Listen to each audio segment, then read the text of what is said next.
Why should your new floor come from Carpet One? Because we're passionate about the spaces our neighbors call home. We're part of your community, and we're also part of the world's largest cooperative of independently owned and operated flooring stores. So you can be sure you'll get great selection and outstanding value with every installation. Whether it's carpet, hardwood, tile, or luxury vinyl, our experts take the guesswork out of choosing the right floor. We're your local Carpet One Floor and Home, the one store for your perfect floor. Well, good evening, ladies and gentlemen. Lander Tiger football is on the air. Ernie over here with Shawn O'Brate at Bill Bush Stadium in Lander. And we are about to get ready to go with this football game tonight, a conference game in the Class 3A East. Lander comes in with a 3-2 record, and Rawlins comes in at 1-4. And tonight, Shawn, we're going to see a pretty much one-dimensional football team on the Rawlins Outlaws. They run the football, and that's about all. Definitely. You could see it in their game against Riverton a couple weeks ago, which is on our stream. And you can see that they like to run the ball. They have a few different guys they trust. Their quarterback has some legs. I'm interested to see maybe what Lander's offense is going to be like, whether they'll stick heavy with the run, considering their passing game was on point last week. Yeah, Rawlins averages 216 yards a game rushing and only 10 yards a game on passing. So we don't think they're going to air it out. Excuse me, Dion Henson is the go-getter for the Rawlins Outlaws. He averages 130 yards a game, and he does a great, great job. Excuse me. You got it. And Matisse Weaver is going to kick off for the Lander Tigers, and we've got one man all the way back in deep punt to receive, and that's the big man, Dion Henson. Here now is Weaver, approaches the football. There's the kick, and it goes out of the end zone, as they usually do. This one bounced and hit the crossbar, Shawn. So Rawlins is going to take over first down and 10, and they will have the ball at, let's see, where's my other piece of paper here? Here it is. They will have the ball at the 20-yard line, first and 10, Rawlins. So here we go. And it looks a little cloudy in the background. Hopefully it doesn't mess up this beautiful day we've already had so far today. Yeah, I don't think it will. Quarterback comes out, and he is Jackson Alliard. He's wearing number 5. Everyone is in tight together. Pro look. There's the handoff, and it goes straight up the middle, and carrying it is Henson. Henson gets a couple of yards, and coming up on the stop is Gabe Harris. They're going to give him 2 yards to the 22-yard line, and that's how we start the game, a short gain by the big man Henson. Beautiful evening here, as Shawn indicated. We have partly cloudy skies, a little cloudy over the Wind Rivers, but just beautiful fall colors around. And we're ready to go with the second snap of the game. Allred behind center. There's the snap. Goes to the first man through. No way. Nothing doing that time. The Tigers' front four smother the Rawlins, and Henson couldn't get anywhere. As a matter of fact, they're going to call it a no gain on the play.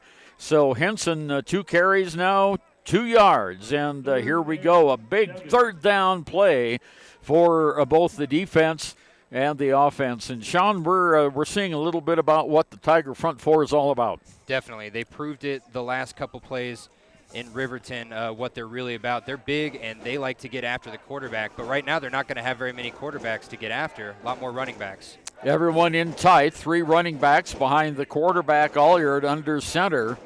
Long count by Allred. Maybe he's trying to draw him off. No, he doesn't. There's the handoff to Henson. Henson gets maybe a yard, maybe 2 at the most. And it'll be fourth down and about 5, depending on the spot of the foul or the ball. And they're going to make it at the 25. So that's only a 3-yard gain. And the Rawlins Outlaws are going to have to punt. And coming in to do that punting job, Jose Morales. He's their kicker. And, of course, Gabe Harris is going back for the Lander Tigers, back about the 40-yard line. And they have one player missing from the lineup who rushes onto the field just in time. Lucas Peterson gets there. Now we've got another young man coming up on the field, and that is Jacob Zamaraga. Okay, here's the snap, the kick. It's straight up in the air. Straight up in the air, and it bounces, takes a Lander bounce, and no one's going to stop it. It's at the 34-yard line. Oh, my goodness, that is a 9-yard kick, Shawn. that was not what Rawlins was hoping for on that first series, and now Lander might have some of their best starting field position of all season. Okay, so here come the Tigers, 1st and 10. They're at the Rawlins 34-yard line. Brennan Stauffenberg, one of the top quarterbacks in the state. He ranks 5th in Wyoming. Comes up in the slot. We have Matisse Weaver. One man in the backfield is Pasquinelli. Receivers, Twins on one side. There's the handoff to Pasquinelli. He gets a little bit of a yardage down to the 30 and maybe inside. They're going to mark him right at the 30-yard line, so that's a gain of 4 by Pasquinelli, and he got a nice hole there to start off on. Yeah, and no matter how good the hole is, I'm not a coach. I'm a simple fan like everyone else here, but this team always looks at running, especially in practice. I would love to see Brennan just shock them and throw it over their heads here right early. Trips off to the right side, a single on the left, back to pass to Stauffenberg. Like that. Line the end zone. Oh, just incomplete. Intended for the Tigers' Joel Beaver. So it'll be 3rd down and about 6 yards to go. Tell you what, Beaver had beat his defender on the play, but the pass was just a little bit too high. Yeah, and that's kind of been Brennan and Beaver for the last couple weeks. They haven't been able to find that connection on the long ball. They've made a lot of short passes work, but not so much the long ball. 8:58 to go, first period, no score. Lander with their first drive. Twins on the left side. There's the pass over, and it goes to Matisse Weaver. First down for the Tigers on the far right side. Nice little bubble screen there. And that's what they needed, just to get a little 5 yards, get back into their playbook. I'm sure they have a few planned plays here for this first series. But like I said, if they can just go over their shoulders, this Rawlins team looks at a lot of run plays both in practice and throughout the season. Well, they've marked the ball short of the first down, so the Tigers have less than a yard to go. It's 4th down, less than a 1. Let's see what Stauffenberg does. He's in the gun. Pasquinelli to his left. Oh. Long count. We almost, there we go. I think we had a little juke that time on the Rawlins defense. Was it Rawlins or was it Gabe? Because I saw Gabe take a head. Okay, we're going to find out. Oh, it was Lander. So the first Gabe. Penalty of the game goes to the Lander Tigers, and that's their first penalty. And, boy, what a bad time. 4th and 1, now it's 4th and 6. And, I mean, we can talk about it all day, how in Riverton, both Lander and the Wolverines had a lot of penalty problems that they both are going to try and be working on tonight, as Riverton is playing Douglas right now. But that is a big storyline coming out of Monday's game. Stauffenberg gets the call from Coach John Scott. Here we go. Twin receivers on the left, man in the slot. There we go, back to pass. Stauffenberg passes, and it's caught. Caught by Beaver, and he goes down. First down, Tigers. Nice play on that one for Lander. And he had to make a stretch just to get that first down there. That was about 1 yard over the first down marker, but my goodness, he had to reach out for that one. A 3-yard pass, which isn't, actually it's an 8-yard pass. So 8 yards to Beaver, and the Tigers have their first down of the game. And they are now down at the Rawlins 22-yard line. They come out, hash mark on the near side, clock moving, 7.5 minutes to go, period 1. Single receivers on each side, one man in the slot. In the gun, there's the handoff to Pasquinelli. He's got a little bit of daylight, but he is caught at the 20-yard line and down. Really good defense on that play by Jackson Ollier, the quarterback and linebacker. 2-yard gain. And they're going to try and get this run game going, especially with Pasquinelli. He didn't have, I believe he only had about 60 yards last week against Riverton, and he likes to eat up a lot more yardage than that, so I expect them to get him going early. Everyone in tight now for the Tigers. In the gun is Stauffenberg at the 20-yard line. Back to pass. Throws down, complete. And that is Gabe Harris, I believe. No, that's Matisse. That is a nice play by Matisse Weaver, and it goes inside the 15-yard line down to the 14, a 6-yard gain on the play. And now we have 2 Tigers with pass receptions in the game. That was great vision by Brennan. There was a couple different open receivers to his right, but he looked right, and then he got all the defenders to start going that way. Next thing you know, Matisse is wide open in the flat. A big third down play here, third and a long 1 yard to go, almost 2. Wide receiver split on each side. One man in the slot is Weaver. Now Weaver's in motion. Handoff goes to Pasquinelli, the second man through. He breaks through one tackle, breaks through another. He's got the first down inside the 10-yard line. Great run by Pasquinelli. Very good run. That was strong legs. He was able to just bum rush through the first 2 tacklers. Next thing you know, he's about 5 yards deep. I love this Lander band right here. They're not dressed in any uniforms. They're just having fun playing music. First down, 10 yards to go. They're at the 11. Well, actually, by statistic, they're at the 10. It's closer to the 11, though. When you go that direction, you count the next yard line. Okay, there's Matisse Weaver in motion, and the handoff goes to the second man through, Gabe Harris, and Harris is down inside the 5-yard line. And he's going to be down at the 4, I think. I believe that was Matisse. Was that yeah. Matisse? Yeah, so that was like a triple running back option there. And he turned around, and Gabe was right behind him, but he handed the ball off with his left hand to Matisse, who went inside, whereas Gabe would have gone to the outside. Well, I really appreciate Shawn for his good eyesight. Sometimes I can't spot the numbers on those. So for the Tigers, second down, 3 yards to go, second and 5 for the touchdown. There's the pitch to Harris. Harris is down at the 1 yard line, inside the 1 yard line. Really good pursuit that time by Josh Smith. He is their number 1 defensive scorer on the Rawlins Outlaws. So it's a first and goal now for the Tigers as Harris picks up the 4 yards to the 1 yard line. And it is now first and goal from the 1. Tigers come out. Everyone is in tight. Under center is Brennan Stauffenberg. Stauffenberg hands off to Harris. Touchdown, Lander. Untouched into the end zone, Shawn. I mean, he tried to do it on the first play there, but it was pretty easy for him to find that hole and get right through it without being touched. So Lander scores first in the first quarter with 4:27 to go.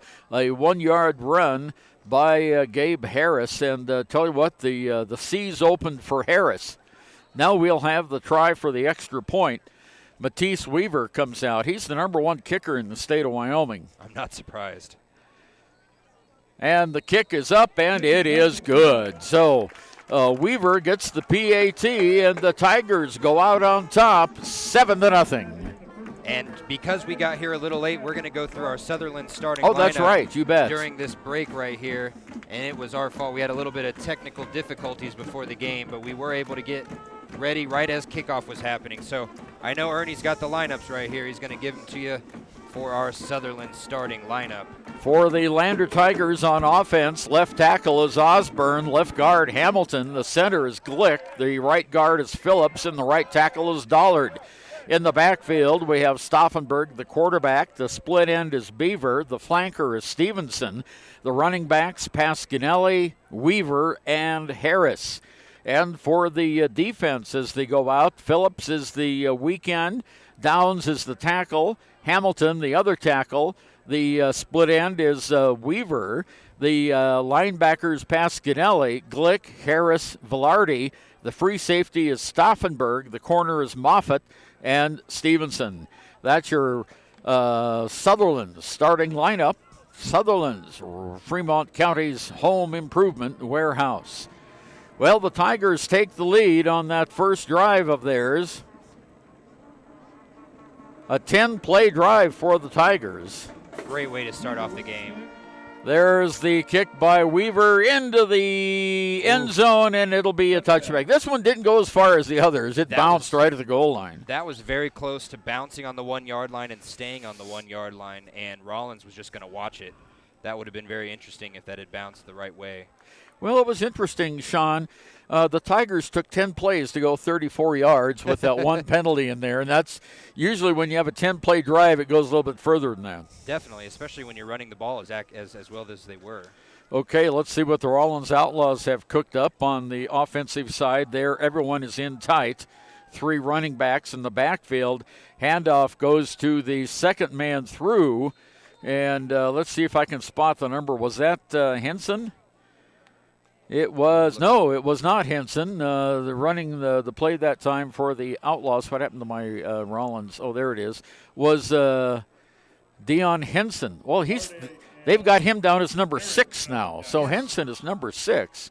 So he gets a little over a yard. We're going to give him the 2 yards, 7 yards on 4 carries, and it goes now to the 22-yard line. Second down for the Rawlins Outlaws. Sunshine coming right after us here. There's the play on the near side. Henson is caught in the backfield and is sacked, but we have a flag on the play, and I'm not sure what that's going to be. Me neither. It looked like it might have been holding, but with this hard-nosed running offense that they have, it's hard to tell anything. There's just a big jumble of players in the middle of the field, and every now and then one white jersey will come out and squirt out the side with the football. It is holding against the Rawlins Outlaws, and Coach John Scott says move them back. So it will be first or second down, and they're going to march off the penalty 10 yards. And let's see where they're going to mark it now. It should be down about the 12-yard line. And, it's going to be quite a bit back. Inside the 10. Looks like right at the 10. Right at the 10-yard line. So a 12-yard penalty, probably from the spot of the foul. So it is back at the 10-yard line on the penalty. Second down, 20 yards to go. If you remember the Wyoming Indian offense here a number of years ago, that's what this looks like. It looks like a rugby scrum. There's the handoff, met right away at the line of scrimmage. No gain on the play. And let's see who gets up off the bottom of that stack for the Outlaws. And it is, I don't know who that was. Hamilton. Oh, no, Hamilton did the tackle. So it is now third down, no gain on the play. And that's what we're seeing a lot of with Rawlins. I watched their whole game against Riverton. It's very hard for them to get big, bursting chunk plays because of the way that they run this offense. It's also tight. If they don't break through a hole in the middle, they have nothing to work with. Alliard under center, 3 running backs in the back. Let's see, the handoff goes to the first man through, and that is going to be Henson. No, that's not Henson. That is number 8. Is number 8. Torsenbow. Yeah. Torsenbow. So he gets the carry, and it goes for 2 or 3 yards. We're going to give him 3 yards, number 8. Oh, what a quick snap for the punt here. Back to punt. Well, Much this punt's a little bit better, and Harris takes it at the 42-yard line. He's at the 30. He runs into a host of Outlaws right there at the 30-yard line. Tigers are going to have excellent field position. You know, the first, Jackson Allred. No, I'm sorry. Oh, on the. Continue what you were saying. Yeah. Go ahead. Yeah. The first punt only went 8 yards in the air. This one went considerably longer. It went from the 10-yard line to the 42. So that was a 32-yard punt. The Lander Tigers take over right smack dab. Another great field position for Lander's start. I don't know if they'll take 10 plays to do it from 30 yards, but if they can get the running game going, or if they can get this over-the-top surprise that I know Rawlins is not expecting, this could be a lot quicker. Okay, in the gun is Stauffenberg. Twins off to his right side. Back to pass. Heaves it to the end zone. There's a man there. It is knocked away. Incomplete. And that was. Looks like Gabe. Was that? Yeah, that was Gabe Harris. Boy, the numbers just disappear on that side of the court. I do love these green jerseys, though. These are some of my favorite jerseys I've seen so far. So that's the first missed pass by Brennan Stauffenberg tonight. He is 1 for 3 in the passing department for 14 yards. But you got to look at the positives there. That catch was just one-handed. Yep. Gabe could have tried to go for 2, but I doubt that he would have been able to come down with it inbounds. The other one was just a slight overthrow to Beaver. He's still doing pretty well, and we saw it in the Riverton game. It takes him just a second to get started in the passing game. Okay, Tigers back up to the line of scrimmage. Here's the play, rolling play action pass downfield, caught at the 15-yard line. For the Tigers, and that's Gabe Harris on the reception. That's a great play, Shawn. Yeah, and that's kind of their bread and butter. They like to do the rollouts, and they get one or two different wide receivers to go fully vertical, while another one has a slant route and just gets right into the middle of that zone coverage. 11 yards on the pass play from Stauffenberg to Harris. Harris's first pass reception of the afternoon. Tigers up to the line of scrimmage. Single receiver out to the right. Twins on the left. One man in the backfield, one man in the slot. Here's the snap, the quick pass. Oh, to Harris. Harris has it. He's down at the 5, inside the 5, down around the, no, I think they're going to call him right on the 5. My goodness, and if you have a chance to look back on YO Today's YouTube stream, we're at Matisse Weaver, number 10 for Rawlins, was looking for the screen pass, and when he finally saw where the receiver was, Matisse Weaver just took him out. I mean, he just trucked him right up high. He didn't see what happened, and that was the only reason that Gabe wasn't able to get stopped right there on the line of scrimmage. I tell you what, that was a tremendous play by Weaver. 1:05 to go, first period of play. Lander 7, Rawlins nothing on our YO Today scoreboard. Tigers have it, first and goal at the 5. Under center is Brennan. He hands it off to Pasquinelli. Pasquinelli cuts inside, but is met by a host of Rawlins Outlaws. And let's see, leading the charge that time was the big guy, Josh Smith, their top defensive player. So they're gonna say no gain on the play. So it will remind a second and goal from the 5-yard line. Yeah, he just got stood up at the line of scrimmage. There's no reason to not call that play again. I'm sure that hole will be open again at some point. Okay, everyone is in tight for the Tigers. Pro set look in the backfield. Here's the handoff. It goes to Gabe Harris. Harris down. Whistle, or not a whistle. He's in the end zone, but there's a flag on the play, and this one might be coming back. Yeah, that looked like holding right on the center there for Lander. I don't know if it was on him, but the guy that he was defending definitely went down in a weird way. So we have a flag on the play. Let's see what the call is going to be. It's going to go against the Tigers, and it'll be a holding call, I believe. Here's, holding against the Tigers. So that'll move them back from the 5-yard line. Should move them back to the 15. So they're going to start at, he has to back up. There he goes from the 5-yard line now. This looks like the same referee crew that I saw last night when we were in Big Piney. Yeah, it could very well be. 3:07 officiating. So the ball goes back to the 15-yard line on the penalty. And the Tigers now have it second and goal from the 15. The good news, Shawn, it's second down. Yes, second and 15 is manageable at this area with the way that Brennan likes to play. Twins off to the right side. Single receiver Beaver on the near side in the gun. There's the handoff to Pasquinelli. He's got a little bit of room. He picks up about 5 on the play, down close to the 10-yard line. And that time he had a little bit more room. A little bit, but he didn't explode through the hole, and he kind of ran into the right side of his line as the first quarter's already over. That was a very quick quarter. Yeah, exactly. At the end of the first period, it is Rawlins 0 and Lander 7. We'll be back right after this. College now offers Bachelor of Applied Science degrees in Early Childhood Education and Organizational Management and Leadership, with an emphasis in outdoor education, tribal leadership, or business and entrepreneurial leadership. CWC offers 3 ways to learn: online, virtual, and in person. Learn, grow, lead, and advance at Central Wyoming College. CWC is leading the way with expanded programs in the Bachelor of Applied Science degrees. My name is Sarah Lowe, and I have been in law enforcement in Fremont County for 13 years. I didn't know much about therapy in general until I got injured in October of 20 chasing a cow. So I had to get shoulder surgery. And after my surgery with Fremont Orthopedics, I went to Fremont Therapy. and they were really excited to see you. So it was a really warm, welcoming experience. We tried all sorts of different methods to increase and make sure I had the best mobility for my job. Rachel's a firecracker. She's just a little spitfire. It was fantastic, a great environment to go and have your therapy. Well, the Lander Tigers in that first period ran up a total offense here of, let's see, where did I write it, 73 yards. The Rawlins Outlaws had 10 yards. Wow. Okay, here we go. Start the second quarter. Back to pass to Stauffenberg. Rolls to his right. He's got a lot of room. He's at the 10, down at the 10-yard line. So he will get a yard on the play. And that will now be short game. Yeah. Went down a little awkwardly there. Yeah, he went down.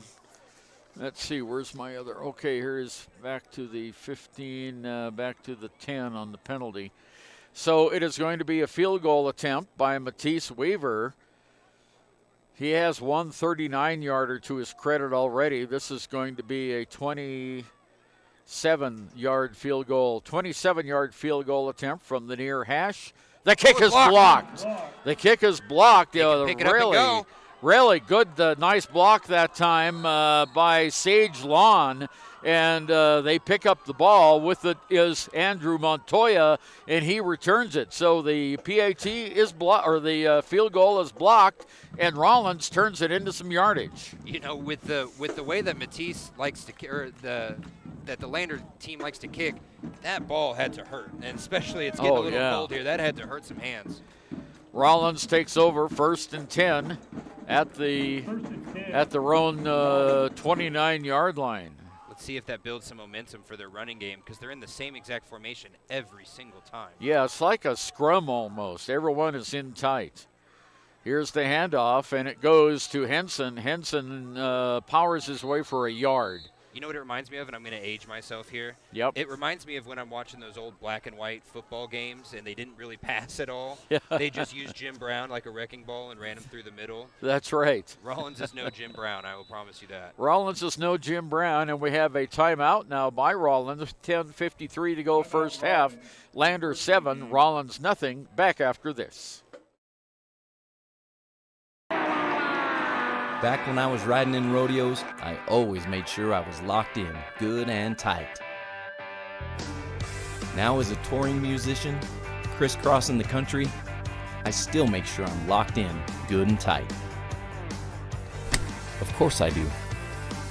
Hauling ass, heading south, down the road in a Crow Cadillac, coupe to fill. Buckle up for life, Wyoming. You need an oil change, but you don't have a lot of time. Expressway Lubes on South Federal in Riverton and Highway 789 in Lander provide a fast, professional lube, oil, and filter change. Expressway Lubes, locally owned and proud to support our local student athletes. Well, back again, and the Lander Tigers athletic trainer came out, and Adam Simon, and did a little work on Brennan Stauffenberg's lower calf. So we'll see if that is going to slow Stauffenberg down at all. It is 2nd down, 8 yards to go for the Rawlins Outlaws. They've got the ball at their own 31-yard line. Yeah, I'm telling you that the way that he got tackled on that run on 3rd down, it just did not look normal the way he came down. Everyone in tight for the Outlaws. Whistle and Timeout? another timeout. Okay. So 2 timeouts in a row by the Outlaws, and we'll take it with them. The staff and board at the Fremont County Fair wish to thank everyone who attended the fair this year. Whether you enjoyed Family Day, a night event, entered a craft show, or showed your livestock, thank you for all your efforts. We'll be moving and grooving next year, so stay tuned. Snyder Signature Properties would like to give a huge shout out to the local sports of Fremont County. They are here to support your team and your local home real estate needs. Call today to see how Snyder Signature Properties can help you buy and sell your next property. Good luck to all Fremont County athletes. 7-0 Tigers, 10:53 to go in the first half of play. We've had 2 consecutive timeouts here by the Rawlins Outlaws. And, Shawn, you were noting that Rawlins doesn't change their formation. They don't change their formation. If this is going to be anything sneaky, it might just be a quarterback sneak instead of handing off to one of these 2 running backs. Oh, no, they do have a different lineup here. They have 2 tight ends on the left and a running back in the slot right back there. There we go. There's the pitch to Henson. Henson in the backfield gets caught. He falls forward for a couple of yards, maybe. And coming in on the tackle that time was Gabe Harris again. By far. Oh, and also, Rope Glick. By far the most interesting play design by Rawlins so far. Every other play has been right up the gut. Let's see if they try and sneak around the outside there, because they almost got it. I mean, I don't know if Lander was really expecting that, but they did almost get the outside there. 3rd down, 5 yards to go. Good observation there, Shawn. 10:18 to go, first half. Same Lander formation. leads by a touchdown. And there's the handoff to Henson, and he goes ahead. Oh, they pushed the line, and I think they're going to give him the first down, Shawn. I think so, too. That was one of those plays where you get 3 or 4 offensive linemen up on you, and they can just lift you to the first down marker. Yeah, and they're going to give him first down. And wait a minute. Oh, yeah, he was motioning the line crew over. So it goes to the 40-yard line. That'll be a gain of 6. Now 18 yards on 7 carries is Henson. And the first down for the Rawlins Outlaws. Their first of the game. Hash mark far side. Lights are on and starting to take a little bit of an effect here. Back to the old formation again. 2 running backs. There's the pitch to Henson. Henson breaks away and caught by Stauffenberg. He breaks away from Stauffenberg inside Tiger territory down to the 45-yard line, and a flag comes out. That's what they've been waiting for this whole game so far, is just one of those runs to break free. And it was the same play as they've played as they've run the last 2, but that one just got through, and that's a face mask on Lander. Oh, this is going to be a big penalty. So Henson carried it all the way down to the 45 of Lander, so that's a 15-yard gain for the first down, and now a big walk-off. So the first big run of the game, and Henson now with 8 carries, 33 yards. And on the penalty, the officials are moving it down to the 30-yard line. Big rally here for the Rawlins Outlaws. Same formation. If it works, why stop using it? There's Henson again. He gets about 4 yards on the play before the Lander front 4 push him back. Now he breaks free, breaks a tackle. How did he do that? He just down to the 21. He just came out of a sea of green. I didn't even think that he had the ball. It looked like a tight end or something. Just made it through, and it was actually the ball carrier. What a great run. 8 yards on that carry. And he was initially stopped 1 yard deep. I mean, that was great running. Well, you know, when you're low to the ground, you've got a low center of gravity, and if you keep chugging those legs, good things happen. Allard under center. There's the snap back to Henson. Henson falls down, but I think he's going to be short of the first down. They're going to mark him at the 21. It's only going to be a 1-yard gain by the Outlaws. Kind of stinks with the clouds the way they are, because this, if you haven't seen a Lander sunset from the football field, it's pretty pretty. It's pretty pretty, if I can say so myself. Yeah, we're in the foothills of the Wind River Range here. 3rd down, a yard to go. Everyone again is in tight for the Rawlins Outlaws. There's the snap. The pitch goes on the outside. New carrier this time. And the new ball carrier is going to be Sage Lawn. Yeah. Sage Lawn gets it. He gets the first down. So Lawn carries it from the 21-yard line down to the 13? 8 yards on the play. 1st and 10. Rawlins is on the move. If it ain't broke, don't fix it. They've been running the same play. Whether it goes left or right is just the biggest surprise for this Lander defense to try and figure out. 1st down, 10 yards to go. A hash mark far side. They're down at the 13-yard line. Allard, there's a pitch on the near side, and it goes once again to Lawn Sage. And there's going to be good defensive pursuit. Well, and you could tell now the Lander defense is starting to get it. If the running backs line up on the right side of the quarterback in the backfield, they're going to run to the left. They're going to run that sweep to the left and vice versa. So now whenever they see the running backs line up, they're just setting up on the opposite side of the line. They had 3 Lander Tigers flooding the right side of that line. Second down from the 15-yard line. They need 11 to 12 yards right in between there for the first down. Football in the middle of the field. Allard under center. Oh, handoff goes. His own guy. No, he didn't. They tried to pass it. Intercepted. Intercepted. This is going to be a house call, perhaps. Down at the 40, at the 30. He's down at the 20-yard line.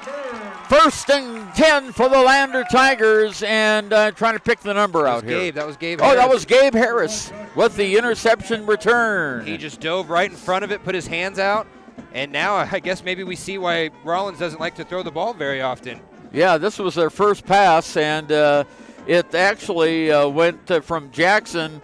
He was intended to throw it to Henson, and Harris was right there. I don't see any flags on the field, do you? Me neither. No, I don't. I think there was just a little bit of attrition there in one of the Rawlins players, and he just stayed on the ground. So they're taking a little bit of a break. 50-yard interception return. Wow. That is a great reception.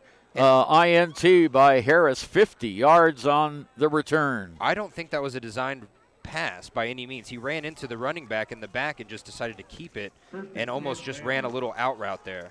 Okay, here come the Tigers up to the line of scrimmage. Handoff goes to the second man through, and that's Pasquinelli, and he goes to about the 12 or the 17-yard line.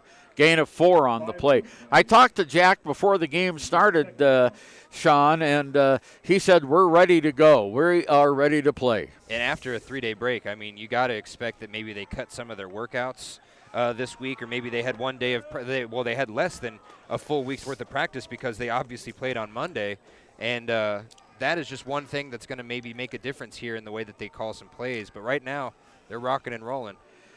Receivers wide on each side. Harris and Matisse Weaver out there in the slot. 6 minutes to go, first half. Stauffenberg takes the snap. There's the handoff. Goes to Weaver. He's caught right away and brought down. No gain on the play. Yeah, that jet sweep worked a little bit in Riverton, but it did not work there. Yeah, it will be no gain. And so Weaver now has 2 carries for 5 yards. 5:43 to go, first period, 7-0 Lander until halftime. This game moving really fast. We've only had 5 passes in the whole game. And that's kind of what we were expecting. We knew that Lander could run, and we knew that all Rawlins does is run. So we weren't expecting a very long game, unlike the Riverton game that lasted 4 days. Same formation. There's the pass out on the flat. It's caught at the inside the 10-yard line. And that is that 2? No, I believe that was Joel. Oh, that was Beaver. Yes. Okay. So the carry goes down to the 9-yard line, and it is a first down for the Tigers, and that's an 8-yard gain. And let's see, he has 47 now, and Beaver has 16 yards in receptions. Beaver's definitely trying to make up for some of those plays 2 weeks ago when they lost here, and then he had a couple different drops last week as well, which led to overtime, but my goodness, was that a thrilling overtime. That was a thrilling overtime. Everyone in tight, Weaver in the slot on the right, low pitch. Here's Stauffenberg down to the 5-yard line. He just tucked the ball and ran on the end. Yeah, he faked me out a little bit there with the camera, so he ran right out to the left and only got a couple yards. They were expecting that. Okay, it goes from the 9 to the 5, a 4-yard gain by Stauffenberg. That's his first carry of the afternoon. Oh, he will have more, I promise. Yeah, 4:17 to go, first half of play, 7-0 Lander on our WyoToday.com scoreboard. Okay, Tigers come up. Now they look like the Rawlins Outlaws. Everyone in tight. Everyone's bunched together. There's the handoff to Weaver. Weaver finds his way down near the goal line. They stop him at the 2. That was actually Harris. Was that Harris? Yeah. Gabe wears 27 and Matisse wears 37. So if you hear Ernie and I mix it up, it's because they all look the same up here until you see the hair flowing around. Yeah, that's exactly. when you know it's Matisse. Okay, so that is a 3-yard carry by Harris. I beg your pardon on that. right up to the 1 yard line. They have it at the 2 on the scoreboard, but it's right on the 1 yard line. There's the snap, handoff straight up the middle, and is stopped. Wow, he just ran into a brick wall of white jerseys, and I do not think that they were expecting that small of a hole. Football is just an inch away. Now it's down at the 1 yard line officially. And that was Weaver who carried that time. Here come the Tigers out. And we have a whistle and a timeout. Lander with 3:07 to go. First period. Lander 7, Rawlins 0. Back after this. Are you a caring person that wants to help but not sure where to go? Wyoming Senior Citizen Inc. is looking for caregivers across the state. Call 307-856-6880 to find out more information. They would like to wish all Fremont County athletes good luck this year. Hometown Freedom Healthcare, making healthcare great. Providing coverage in family medicine, women's health, pediatrics, and mental health. Meet providers Tara Blumenshine and Adina Vasco and Jessica Rodriguez. Come see us at Hometown Freedom Healthcare, locally owned, 463-0541. The choice is yours. Sutherland's Friends of the Family Plus Consumer Credit Card lets you choose from 5% off instantly at the register or special financing on qualifying purchases. That means no forms, no waiting, no rebates. You can choose 5% off instantly with your Sutherland's credit card. Got a big project? Choose special financing. The choice is yours with Sutherland's Friends of the Family Plus Consumer Credit Card. Subject to credit approval. Minimum monthly payment required. See store for details. Only at Sutherland's. Okay, it's 4th down. The Tigers need about 2 yards for the touchdown. They're in the I formation. Stauffenberg under center.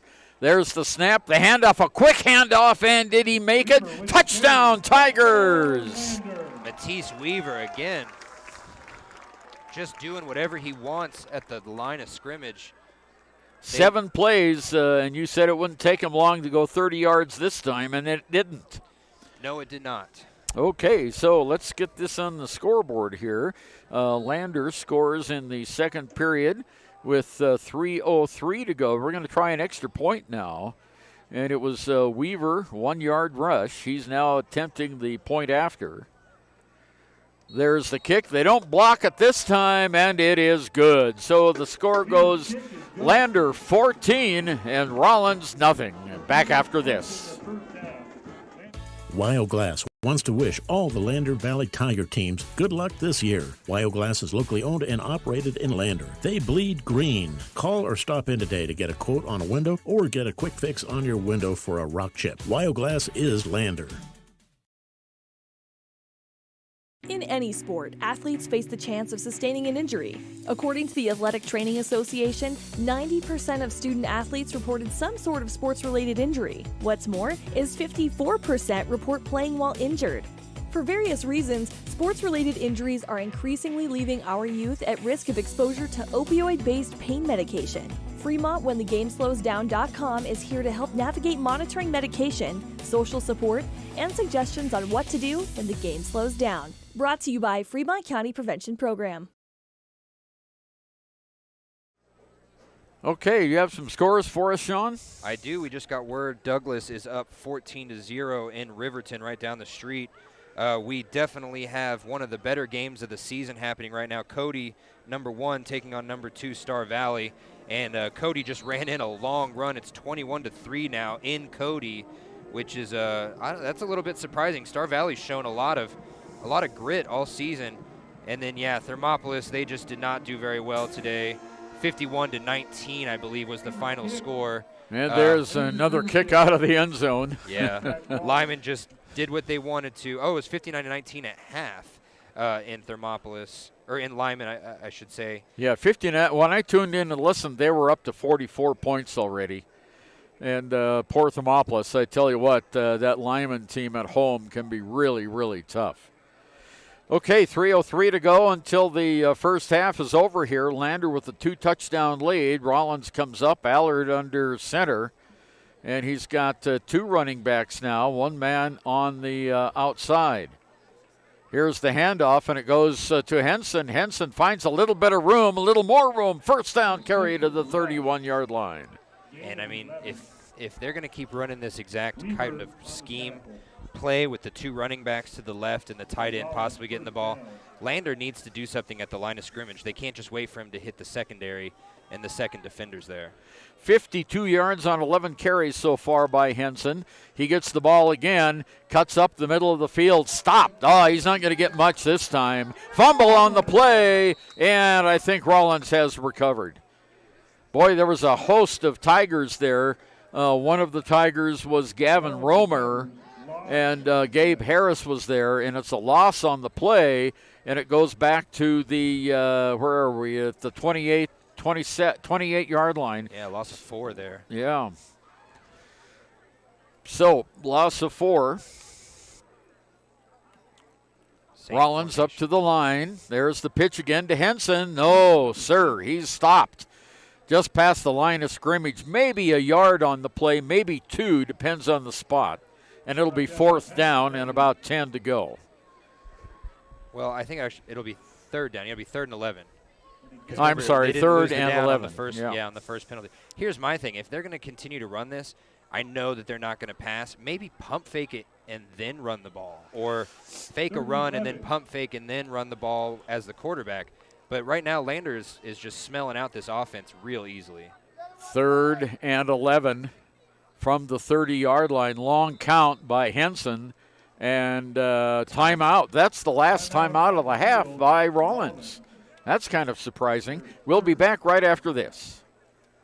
Gotchi Rehabilitation and Wellness knows what it means to be on top of your game. For over 60 years, Gotchi has led the field in providing physical therapy, occupational therapy, and wellness in Thermopolis and their facilities in Worland, Basin, Powell, Cody, and Shoshone. Whether you're recovering from an injury, deconditioned, post-stroke, or just looking to take control of your health, you'll find years of dedicated experience paired with personal care at Gotchi Rehabilitation and Wellness. Learn more at gotchi.org.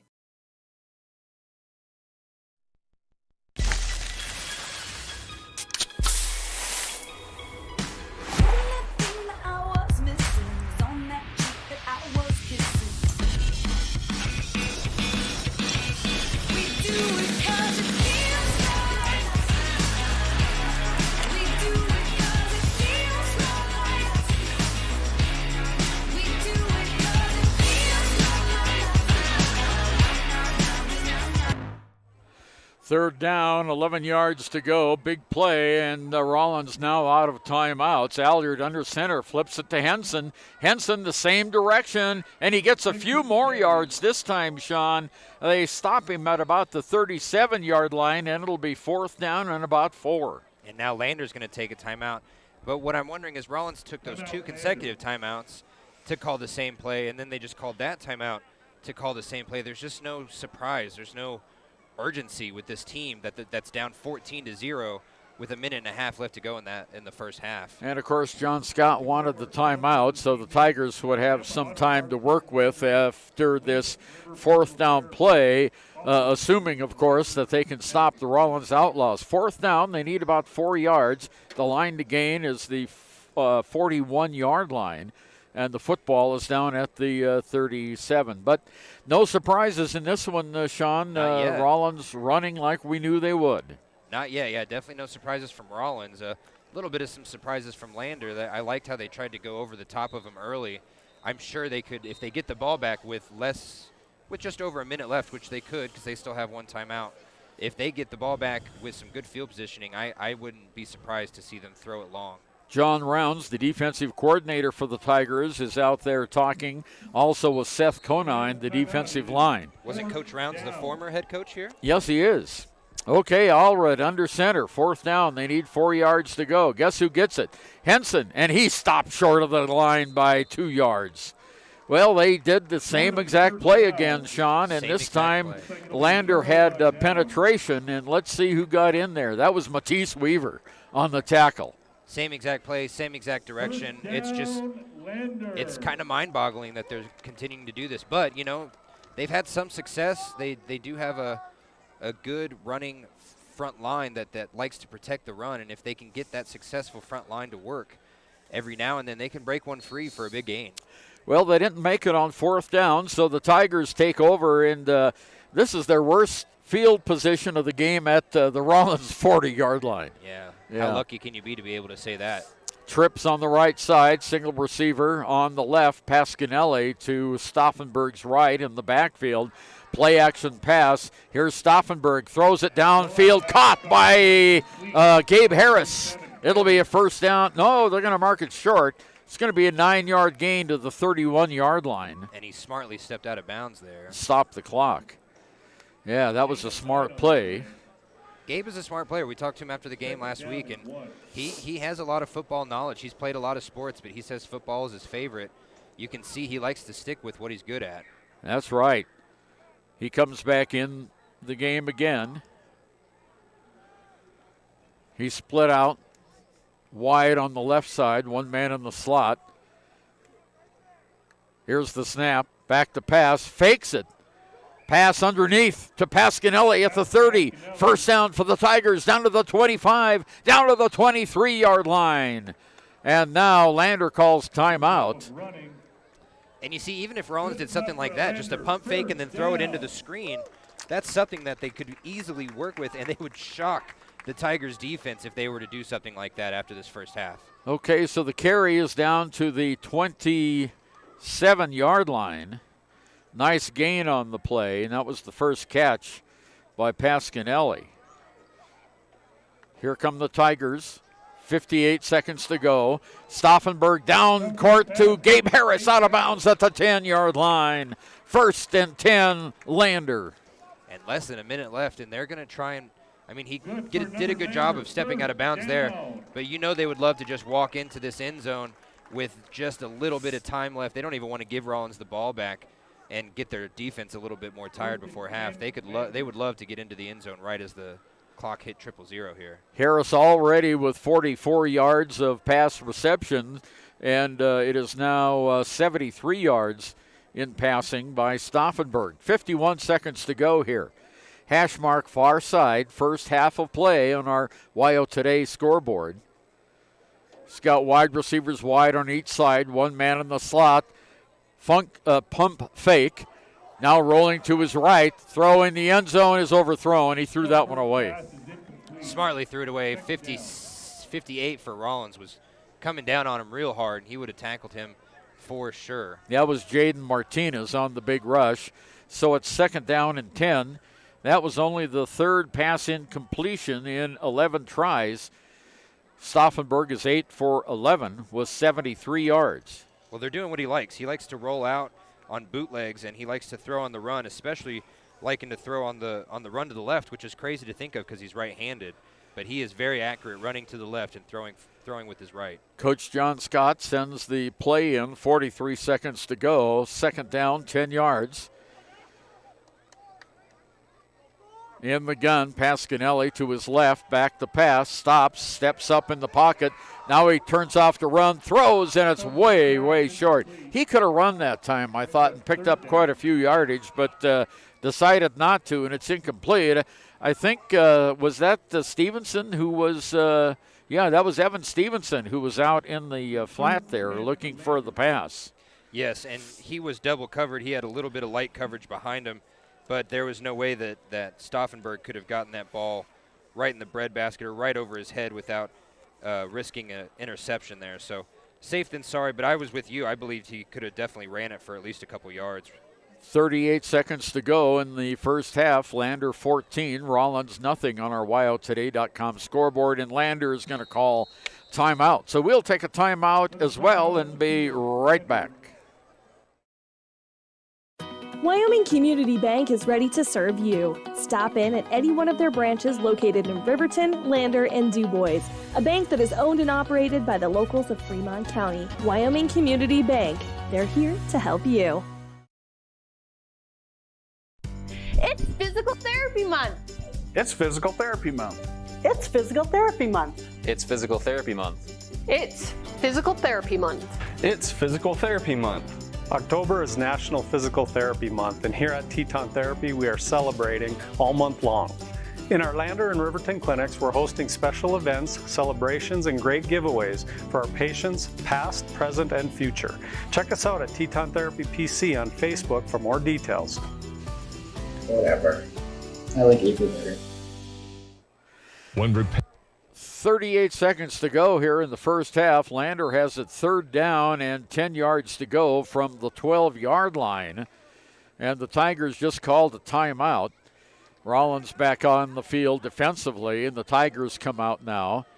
Not just any timeout. That was their last timeout. Yeah, that was so neither teams have a timeout left with 38 seconds to go. They need to get out of bounds if they do catch the ball inbounds. Or Pro set look in the backfield. There's the handoff. Whistle, touchdown, but they blow the play dead. It's a touchdown to Beaver taken away. Oh, that's too bad. What happened here? What was the false start on the Tigers? Well, that was a great slant play in the flat there, and Beaver was right there and rolled into the end zone, but that play is wiped off the board. Granted, it may have looked like a great play because half the Rawlins defenders heard the whistle and they stopped going. And they stopped, yeah. Maybe it just looked like that was going to be an easy touchdown, but that definitely would have been Beaver's biggest play of the last couple weeks. So it's 3rd down, and we've got 15 yards to go from the 17. That play actually took a second. They shouldn't have rolled any time off the clock as the play was blown dead. Okay, here come the Tigers back up to the line. Back to pass, Stauffenberg. Oh, long pass in the end zone. Caught for a touchdown. Stevenson gets it for the TD, and that was the only player who could have gotten that pass. That was a really pretty over-the-shoulder pass into the corner of the end zone. And, you know, they wanted to go after their tallest wide receiver. That's Stevenson by a mile. Yeah, just 29 seconds to go. A great pass, 17 yards pass to Stevenson. He was a pretty good baseball player this summer, too. Yes, he was. He was on the state champion Lobos. I got to call their state championship game. That was a fun week. The extra point kick is up and good, and it's now Lander 21, Rawlins 0 with 29 seconds to go until halftime. For collision, you expect your car, SUV, or truck to look like new. That's the service you'll receive at Stork Auto Body in Riverton. Professionalism and meticulous attention to detail. You can depend on Stork Auto Body, 841 Miniweb Avenue, Riverton. Visit Lander Gambles to make your home feel like new. They will beat any competitor's price. Stop by to speak to one of the sales agents or visit LanderGambles.com. Lander Gambles will help you find the perfect product that fits your budget and lifestyle. Lander Gambles, 420 Main Street, Lander, Wyoming. A proud sponsor of this broadcast is Bailey Enterprises. For over 50 years, Bailey has become the name you can trust. With Pit Stop Travel Centers, you can fuel up and stock up on trip snacks at locations all over Fremont County. You can also put your trust in Bailey Tire and Auto for service to keep handy for those times when your luck runs out on the road. Refresh at the Speedway Cafe with a dine-in meal or a round of carry-out with a variety of specials to keep you going. Go with Bailey. Weaver approaching the football on the kickoff after the Lander touchdown, and it's a boomer. This one not as far, but it bounces just inside the end zone. He had a little more height on that one, Shawn, and Rawlins will take over with 29 seconds to go at their own 20. Yeah, you can almost always rely on the ball going into the end zone if Lander's kicking it. That's right. And right now we have a score update just for everyone. It is 21-7. In Riverton. Douglas is up on the Wolverines right before halftime. It looks like a very similar game to this, but at least Riverton has scored, whereas Rawlins has not moved the ball very well. You know, in the last 10 games between those two teams, Douglas has won 9 of them. There's the handoff, comes over on the near side, breaking a tackle, running up the field a little bit is Sage Lawn. The ref threw that laundry just violently down onto the ground there. Boy, he sure did. Holding so on someone. Looks like it's on Rawlins. It's going to be on Rawlins. It's a holding penalty on Rawlins. So with 24 seconds to go, they're talking with Coach John Scott, and he points down toward the end zone. Let's walk it off, gentlemen. And so they're going to go back to the 10 now. No, they haven't walked. Rawlins was up to the line of scrimmage. They've all got to back up now as the penalty goes back to the 10-yard line. You know, while we have a pretty good crowd here, I kind of almost forgot. a lot of those cars in the parking lot are here because there's a debate happening right behind us. And there's a volleyball tournament, too. There is, yes. There's a whole bunch of stuff happening right now. A lot of things happening here. Okay, it's hard to tell if that's the victory formation or not. But no, it is not. Henson gets, no, it's a fake. And Allred caught well behind the line of scrimmage. He was trying to do a little a quarterback bootleg that time, and he got caught behind the line. And the loss is to the 7-yard line. That's a 3-yard loss by Allred, and that's his first carry. And that's the end of the first half of play. And after 2 periods of play, it's Lander 21 and Rawlins 0. We'll be back with our halftime show, and right after this by Central Wyoming College.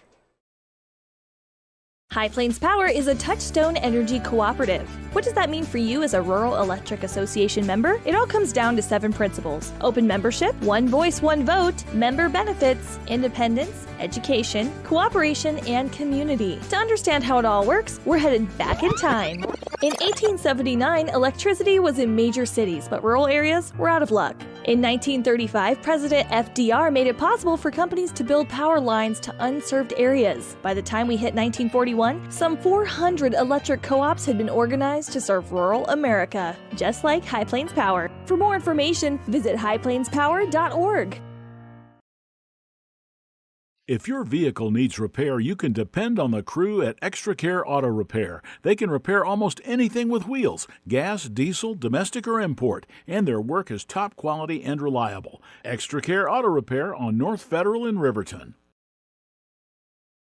Community Health Centers of Central Wyoming has locations across Fremont County ready to serve you at DuBois Medical Clinic, Riverton Community Health, and Lander Community Health Pediatrics. We accept all forms of insurance, including Medicaid and Medicare. Are you struggling to get medical care? Ask for their sliding fee scale. From family medicine to pediatrics, Community Health Centers are here to serve you. Call 307-463-7160 or visit chccw.org to schedule your appointment. Riverton's Hampton Inn & Suites is proud to sponsor our youth athletics in Fremont County. Fremont County school athletics provide our youth timeless experiences and lessons that can lead to success for life. Setting goals, teamwork, and hard work make young athletes into good citizens. Your car or truck is an investment. When it needs repairs, you need someone you can trust to do the job right. Take it to Gunner's Automotive. They repair all makes and models of cars and trucks, from oil changes to brakes, tires, and more. Gunner's Automotive, 856-2288. Riverton Vision Center offers comprehensive eye health exams, highly trained staff, and a large selection of fashion eyewear and sunglasses. Dr. Ballard, Dr. Hinkle, and Dr. Frazier offer over 70 years of experience. Call Riverton Vision Center at 856-9451 to schedule an appointment today. Papa Murphy's is proud to sponsor this week's Player of the Game. For a limited time, enjoy a Papa Murphy's barbecue chicken pizza made with KC Masterpiece barbecue sauce. After the game or anytime, you can't beat the fresh ingredients and authentic flavor of a Papa Murphy's Take and Bake pizza. And you know it's baked right every time because you baked it yourself. Papa Murphy's on North Federal in Riverton. Drop in or order online at papamurphys.com. Go Wolverines! Natural Health Solutions offers treatments for a variety of conditions, along with nutritional counseling, chiropractic, acupuncture, and more. Treatment plans designed individually to optimize your health. Call for an appointment, 856-8181 today. Why should your new floor come from Carpet One? Because we're passionate about the spaces our neighbors call home. We're part of your community, and we're also part of the world's largest cooperative of independently owned and operated flooring stores. So you can be sure you'll get great selection and outstanding value with every installation. Whether it's carpet, hardwood, tile, or luxury vinyl, our experts take the guesswork out of choosing the right floor. We're your local Carpet One Floor and Home, the one store for your perfect floor. Central Wyoming College now offers Bachelor of Applied Science degrees in Early Childhood Education and Organizational Management and Leadership, with an emphasis in outdoor education, tribal leadership, or business and entrepreneurial leadership. CWC offers 3 ways to learn: online, virtual, and in person. Learn, grow, lead, and advance at Central Wyoming College. CWC is leading the way with expanded programs in the Bachelor of Applied Science degrees. My name is Sarah Lowe, and I have been in law enforcement in Fremont County for 13 years. I didn't know much about therapy in general until I got injured in October of 20 chasing a cow. So I had to get shoulder surgery. And after my surgery with Fremont Orthopedics, I went to Fremont Therapy. And they were really excited to see you. So it was a really warm, welcoming experience. We tried all sorts of different methods to increase and make sure I had the best mobility for my job. Rachel's a firecracker. She's just a little spitfire. It was fantastic, a great environment to go and have your therapy.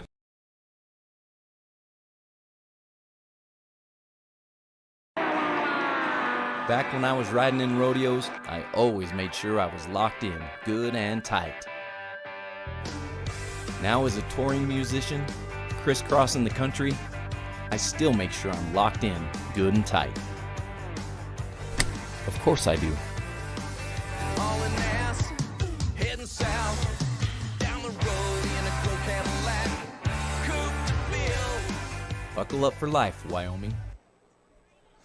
Back again at Lander Valley High School, and we had to wait for that dance number by the Lander Valley High School Dance Club and the Tiny Dancers to finish, because I think if you were in Rawlins, you'd probably hear it. Boy, was that loud. Very that loud. was really, and you know the bad thing about having something that loud is it's distorted, and it really doesn't sound that well. 21-0 at halftime. Lander has 177 yards at halftime. They have 32 yards on the ground, 90 yards in the air, 50 yards in returns. And, it's just been one of those kind of games that we thought. And remember that our halftime show today is brought to you by Central Wyoming College. For information on their wide range of courses and programs, including their 4-year bachelor's degree programs, visit cwc.edu. Central Wyoming College, make your way out here. And I love this. They're doing a jazz band, but one of my favorite shows growing up was Pink Panther. My grandma and I used to watch it every day when she'd pick me up, and I just heard a whole bunch of Pink Panther beats leading up to this right here. Okay, the Lander Valley High School marching band as they begin marching to the tune of that favorite movie and TV show. Let's listen in.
Well, nice job by the Lander Valley marching band, the Pink Panther. And here we are Tell you what, that was a nice job of marching out there. You know, they got an electric guitar out there. Did you see a chord? Yeah, I think he's playing bass out there. I think they said this is their jazz ensemble. Oh, the jazz ensemble, yeah. Garth Moline, the band director here, he likes his jazz. We had a conversation or two about jazz when I first met him. Coming from Kansas City, that's all you really hear when you go out.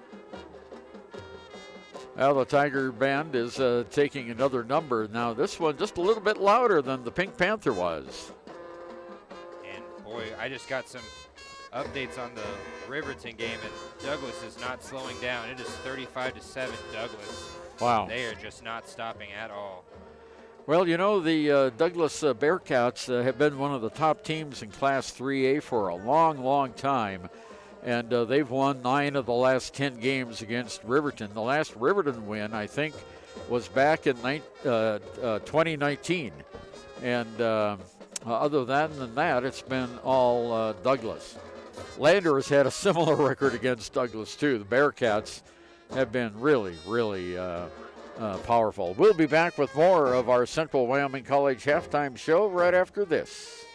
You need an oil change, but you don't have a lot of time. Expressway Lubes on South Federal in Riverton and Highway 789 in Lander provide a fast, professional lube oil and filter change. Expressway Lubes, locally owned and proud to support our local student athletes.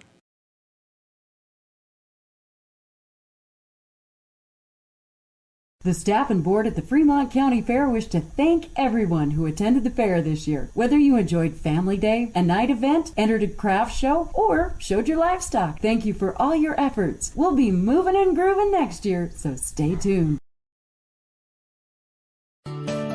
Snyder Signature Properties would like to give a huge shout out to the local sports of Fremont County. They are here to support your team and your local home real estate needs. Call today to see how Snyder Signature Properties can help you buy and sell your next property. Good luck to all Fremont County athletes. Are you a caring person that wants to help but not sure where to go? Wyoming Senior Citizen Inc. is looking for caregivers across the state. Call 307-856-6880 to find out more information. They would like to wish all Fremont County athletes good luck this year. We're back at the Central Wyoming College halftime show here on KFCW and WYO Today YouTube. Looking at the offense for the Rawlins Outlaws, it's been all on the ground, 68 yards rushing, and 57 of those yards have come from their main man, who is Dion Hansen. He is the leading rusher in the state of Wyoming for quite some time. So 68 yards total offense for the Rawlins Outlaws, 177 yards total offense for the Lander Tigers. And I think we were kind of expecting something like that. I think we were too. And, you know, the passing game has never been there for Rawlins, at least this season. It just hasn't been there. And their one attempt was a interception that almost went to the end zone. So I would expect Dion to keep getting the ball, but Rawlins needs to do something if they even want to try and win this game, because running it up the middle 4 times and then hoping that it is 10 yards is not working every single series. And Lander won the toss and deferred to the second half, so the Tigers will get the football to start the second half of play. Well, we'll be back with more of the Central Wyoming College halftime show right after this. Making healthcare great. Providing coverage in family medicine, women's health, pediatrics, and mental health. Meet providers Tara Blumenshine, Adina Vasco, and Jessica Rodriguez. Come see us at Hometown Freedom Healthcare, locally owned, 463-0541. The choice is yours. Sutherland's Friends of the Family Plus Consumer Credit Card lets you choose from 5% off instantly at the register or special financing on qualifying purchases. That means no forms, no waiting, no rebates. You can choose 5% off instantly with your Sutherland's credit card. Got a big project? Choose special financing. The choice is yours with Sutherland's Friends of the Family Plus Consumer Credit Card. Subject to credit approval. Minimum monthly payment required. See store for details. Only at Sutherland's. And I wanted to come back personally because this is kind of a fun story. All these kids out here, part of Lander Youth Football, they had their championship games this week.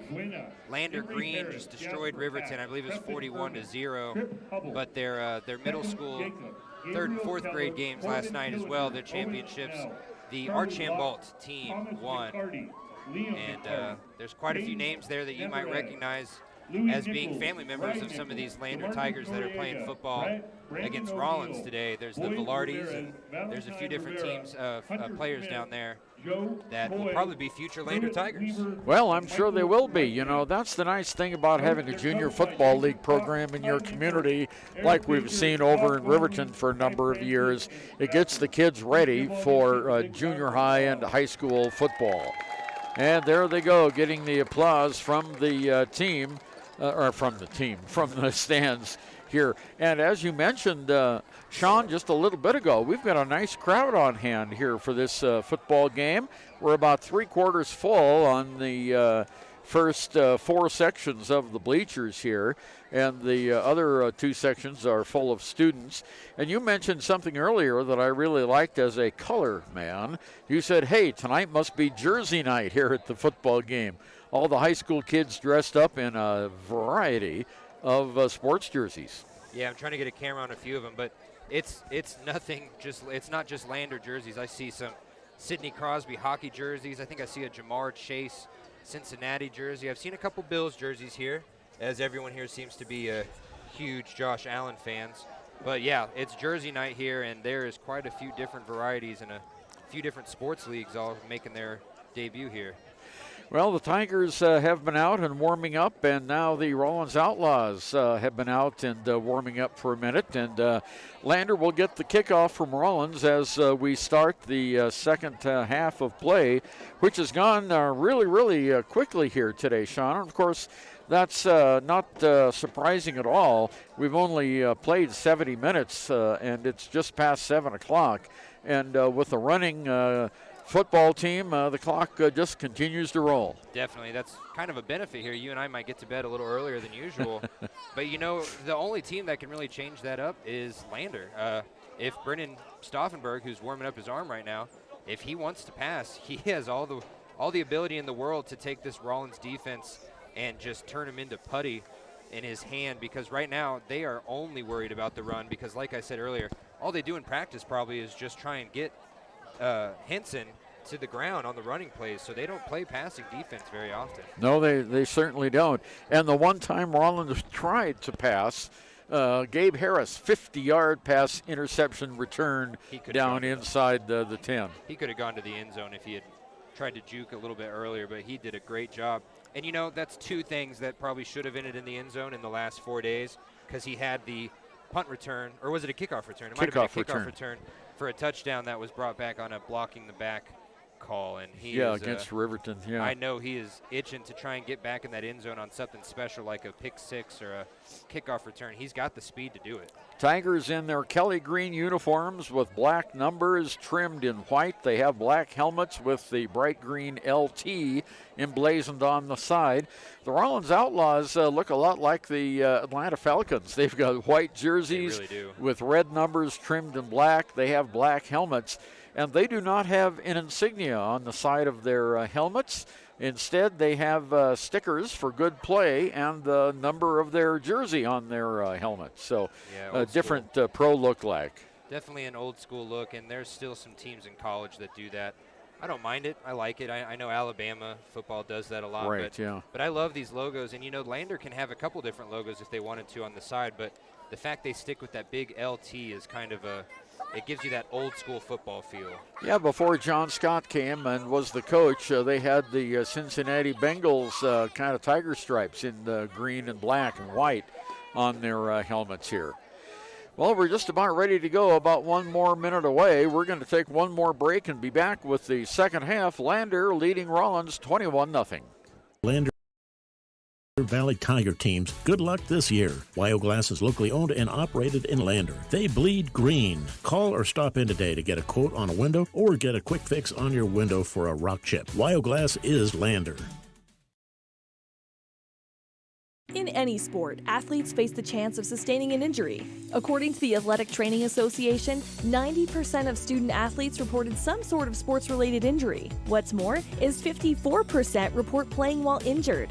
For various reasons, sports-related injuries are increasingly leaving our youth at risk of exposure to opioid-based pain medication. Fremont WhenTheGameSlowsDown.com is here to help navigate monitoring medication, social support, and suggestions on what to do when the game slows down. Brought to you by Fremont County Prevention Program. And that wraps up our halftime show, brought to you by Central Wyoming College over there in Riverton. Thanks, CWC, for sponsoring our halftime. Here it's 21-0. Shawn? Yeah, and I fully expect Lander to take advantage of this first possession here. They were doing so well. They've had so many good drives, 3 of them obviously ending in touchdowns. And I just fully expect Rawlins to continue to try and play that bend, don't break defense until finally something. But look at the onside kick. We have an onside kick, and there's a scramble for it. I think they got it. I think Rawlins got it. Let's see. They have to unstack him here. It was a perfectly executed onside kick. We're waiting for the officials. Oh, Lander came away with it, but number 10 Lander definitely had his hands on it. Well, that's Stauffenberg. So no, number 10 for the Rawlins. Oh, number 10 for Rawlins. Sorry, I don't have the thing in front of me there. That was Emmanuel Villalpando. Looked like he was the first Rawlins player to get to it, and I think he just had it ripped away in the pile there. So the Lander Tigers now have their second worst starting point of the game, and it is at the Rawlins 49-yard line. Tigers starts today have been from the 34, the 30, the 21, the 40, and now the 49 inside Rawlins territory. So let's see what the Tigers come out with. They've got twins on both sides, and Stauffenberg under center. Pasquinelli is the lone tailback in the backfield, and the handoff goes to Pasquinelli, and he's met right at the line of scrimmage. Nothing going there, and they stop him for no gain at all. Yeah, he was stood up at the line. The fake jet sweep definitely works in a lot of instances for Lander, but right there, I don't think Pasquinelli had any blockers right in front of him. No, he didn't. He had 3 white jerseys in the backfield meeting him there. He's had 6 carries for 15 yards tonight. He's lucky that was only a 1-yard loss. Yeah, and it's actually less than a yard. It's still between the 49 and 50. Okay, Tigers come out, second down. We'll call it 11 yards to go. Tight formations on the side with their wide receivers. Stauffenberg in the gun, takes 3 steps back, fires it downfield, caught. And that is Beaver. Beaver's got a first down, and is he hit. He is really wrinkled up at the 37-yard line. He's not getting up from that, I'll tell you that much. Well, that was a tremendous play. It goes for 12 yards and a first down. He's still on the ground. And Beaver gets that. He currently has 28 yards in receptions, and he's down on the ground. He had his bell rung. He's holding his shoulder. I think this is a great time to go to a word from our sponsors here. Yeah, let's try this one.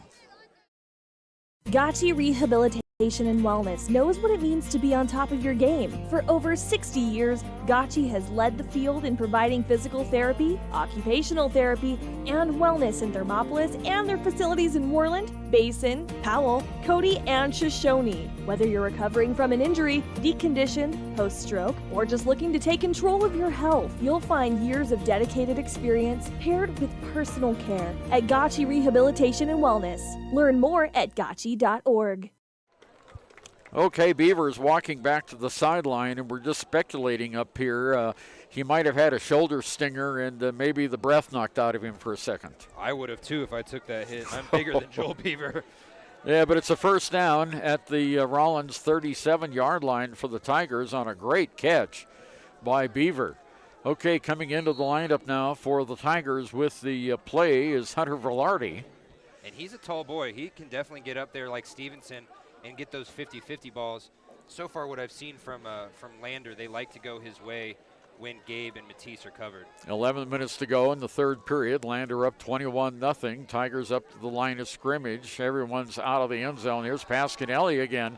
This time he's caught well behind the line of scrimmage, and he's going to lose a couple of yards. He's going to go back to the... That was Hunter Velarde with the carry, actually. Oh, Hunter Velarde, I'm sorry. Number 5 and number 25. No gain on the play. So Velarde, he was lucky that time. It looked like he might have had a little bit of space out there, but he did not. Yeah, I think it's number 50 for Rawlins. He's just been everywhere in the backfield. He's had everything to do with every single tackle, it seems like. Tigers back up to the line of scrimmage. Hash mark on the near side. Stauffenberg back to pass, looking, throwing, downfield, overthrows his intended receiver that time, which was Gabe Harris. Gabe was open momentarily, but the pass was just, and we've seen these strong passes from Stauffenberg before. Yeah, and Stauffenberg talked to us 2 weeks ago, I believe, after their loss here, and he even said he likes to put a little bit of mustard on it. I don't think that he needed to right there. It was a pretty open slant up into the middle of the field by Gabe, but right now, it's more importantly, it's 3rd and 9. Really 3rd and 10. They're just a little bit in front of the hash line there. Well, let's hope he doesn't put mustard on this one and instead a little bit of relish, huh? Okay, back to pass. Rolls to his right. Throws downfield. He's got a man caught in the end zone. No, he's down at the 1-yard line, and that is, I can't see the number. Oh, that's Harris. That's Harris all the way down to the 2-yard line. That is a 35-yard play and catch. 35 yards. And that was almost the exact same play as the play previous where he overthrew him. Right there, I think that Gabe just took an extra 2 yards before he cut into the middle of the field. That was just great vision there by Brennan. He had 2 different receivers he probably could have gone to. Smart to take Gabe when he's a little bit more trustworthy. Yeah, and so the Tigers come up 1st and goal now at the 2-yard line. Everyone is uptight. There's the handoff to the second man through. No, he's caught behind the line of scrimmage. That's Harris. He'll be lost a yard there. So 1-yard loss for Harris on that play. They definitely don't mind a little bit of space between them and the end zone, but right now their running game isn't able to get through any sort of line or defensive line for Rawlins. They need to go to the outside if they're able to get any yardage from their running backs right now. 2nd down, goal to go from the 3-yard line. Full house look in the backfield. Handoff goes. Oh, he faked it. Fake into the end zone. Touchdown, Tigers. What a great play fake. And guess who gets the ball? It is Evan Stevenson on the reception. Tiger touchdown. Yeah, he faked everyone out. There wasn't anyone within 10 yards of Evan Stevenson there in the end zone. Perfectly fake. Perfectly executed fake there by Brennan Stauffenberg on the bootleg. Boy, you got me too. Oh, he got me with the camera as well. Yeah. Okay, it is 8:57 to go in the 3rd period, and here comes Matisse Weaver, and we have a whistle and a flag, and it's going to be offside on Rawlins. Well, that isn't going to make much of a difference on this one. 1 yard, but we've seen Lander go for 2 before. It's just they're so reliant on their or they're so reliable in their kicking game that I don't see them going for 2. Yeah, they're just going to line it up an extra yard here. Yeah, here's the attempt by Weaver. It's coming from the 8-yard line. The snap, the kick, it's up, it's high enough, it's long enough, and it is good. So the score now goes Lander 28 and Rawlins nothing. We'll be back after this.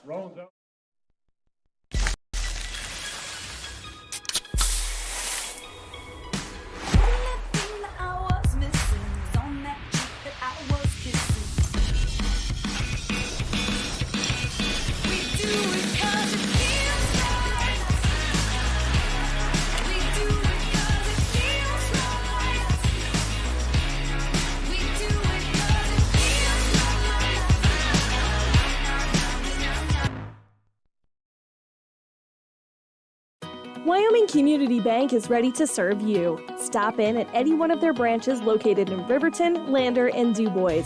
A bank that is owned and operated by the locals of Fremont County. Wyoming Community Bank. They're here to help you. Okay, back again. We're talking basketball here. The Utah Jazz and San Antonio Spurs and Denver Nuggets and the Tigers have scored again, 28-0. The 4th score for the Tigers. Matisse Weaver setting it up at the 40-yard line. This might be Evan Stevenson's best game of the year, and I think he's only had 2 catches. That's right. 1 for a touchdown. 2 for touchdowns. Well, yeah, two, because he scored last week. Yeah. He had the big reception that brought the Tigers to within. Oh, that's the longest kick of the year by Matisse. Well, maybe not, but it's very, very close. He blocked it out of the end zone again, and Rawlins will take over at their 20-yard line. And the lights are officially being needed here because it is dark everywhere out. You can't even see past the fence. Yeah, I know. Past the track and field there. It is really, really dark out here, and we've got a little bit of haze in the air tonight. A lot of humidity here in Lander. You can see it with the lights if you're watching WYO Today's YouTube page here. 8:57, third period, 28-0 Lander. Allred brings them all up in the line. Everyone is up in tight again. Here's the handoff to the second man through. Nothing doing. He is caught 3 yards behind the line of scrimmage. It's going to be a loss. At the time, it was not Henson. I think it was, let's see, Sage Lawn with the carry. And it goes back to they're going to mark him 2 yards loss at the 18. I would just love to see their playbook because I think I've seen 4 different plays so far, and almost all of them have been from the exact same setup and the exact same players. So, and again, the same look, hash mark far side. Tigers have a 5-man defensive front. There's the snap, and the pitch goes to Lon, and he gets a little bit of yardage. He moves out across the 20. He gets what he lost back the last time, and a couple of more. They're going to mark it at the 22-yard line. So that will be a gain of 4 yards by Lon. That's his first positive run of the year. He now has, of the game, I'm sorry. He has 4 positive yards in that carry. Third down, 9 yards to go at their own 22-yard line. Same formation, of course. There's the pitch in the backfield, and the Tigers snare that one down right at the 25-yard line. He got hit high there by, I believe, number 50. Rope Glick. Yeah, 52, Rope Glick. I mean, he just got him good. And top. we have a player down, yeah. I think that might have been a little bit too high on him. He's just laying on his back right here, and they're going to get the coaching staff out here from Rawlins. Injury timeout. We'll take it with them. We'll be right back. Therapy month. It's Physical Therapy Month. It's Physical Therapy Month. It's Physical Therapy Month. It's Physical Therapy Month. It's Physical Therapy Month. October is National Physical Therapy Month, and here at Teton Therapy, we are celebrating all month long. In our Lander and Riverton clinics, we're hosting special events, celebrations, and great giveaways for our patients, past, present, and future. Check us out at Teton Therapy PC on Facebook for more details. Whatever. I like April better. When repairs are complete after a collision, you expect your car, SUV, or truck to look like new. That's the service you'll receive at Stork Auto Body in Riverton. Professionalism and meticulous attention to detail. You can depend on Stork Auto Body, 841 Miniweb Avenue, Riverton. Visit Lander Gambles to make your home feel like new. They will beat any competitor's price. Stop by to speak to one of the sales agents or visit LanderGambles.com. Lander Gambles will help you find the perfect product that fits your budget and lifestyle. Lander Gambles, 420 Main Street, Lander, Wyoming. A proud sponsor of this broadcast is Bailey Enterprises. For over 50 years, Bailey has become the name you can trust. With Pit Stop Travel Centers, you can fuel up and stock up on trip snacks at locations all over Fremont County. You can also put your trust in Bailey Tire and Auto for service to keep handy for those times when your luck runs out on the road. Refresh at the Speedway Cafe with a dine-in meal or a round of carry-out with a variety of specials to keep you going. Go with Bailey. Well, we have an injury timeout, and unfortunately, Shawn, we've had one of these in each of our games. Zim Carabalis for Lander is out on the sidelines with crutches. He was hurt in the Riverton game.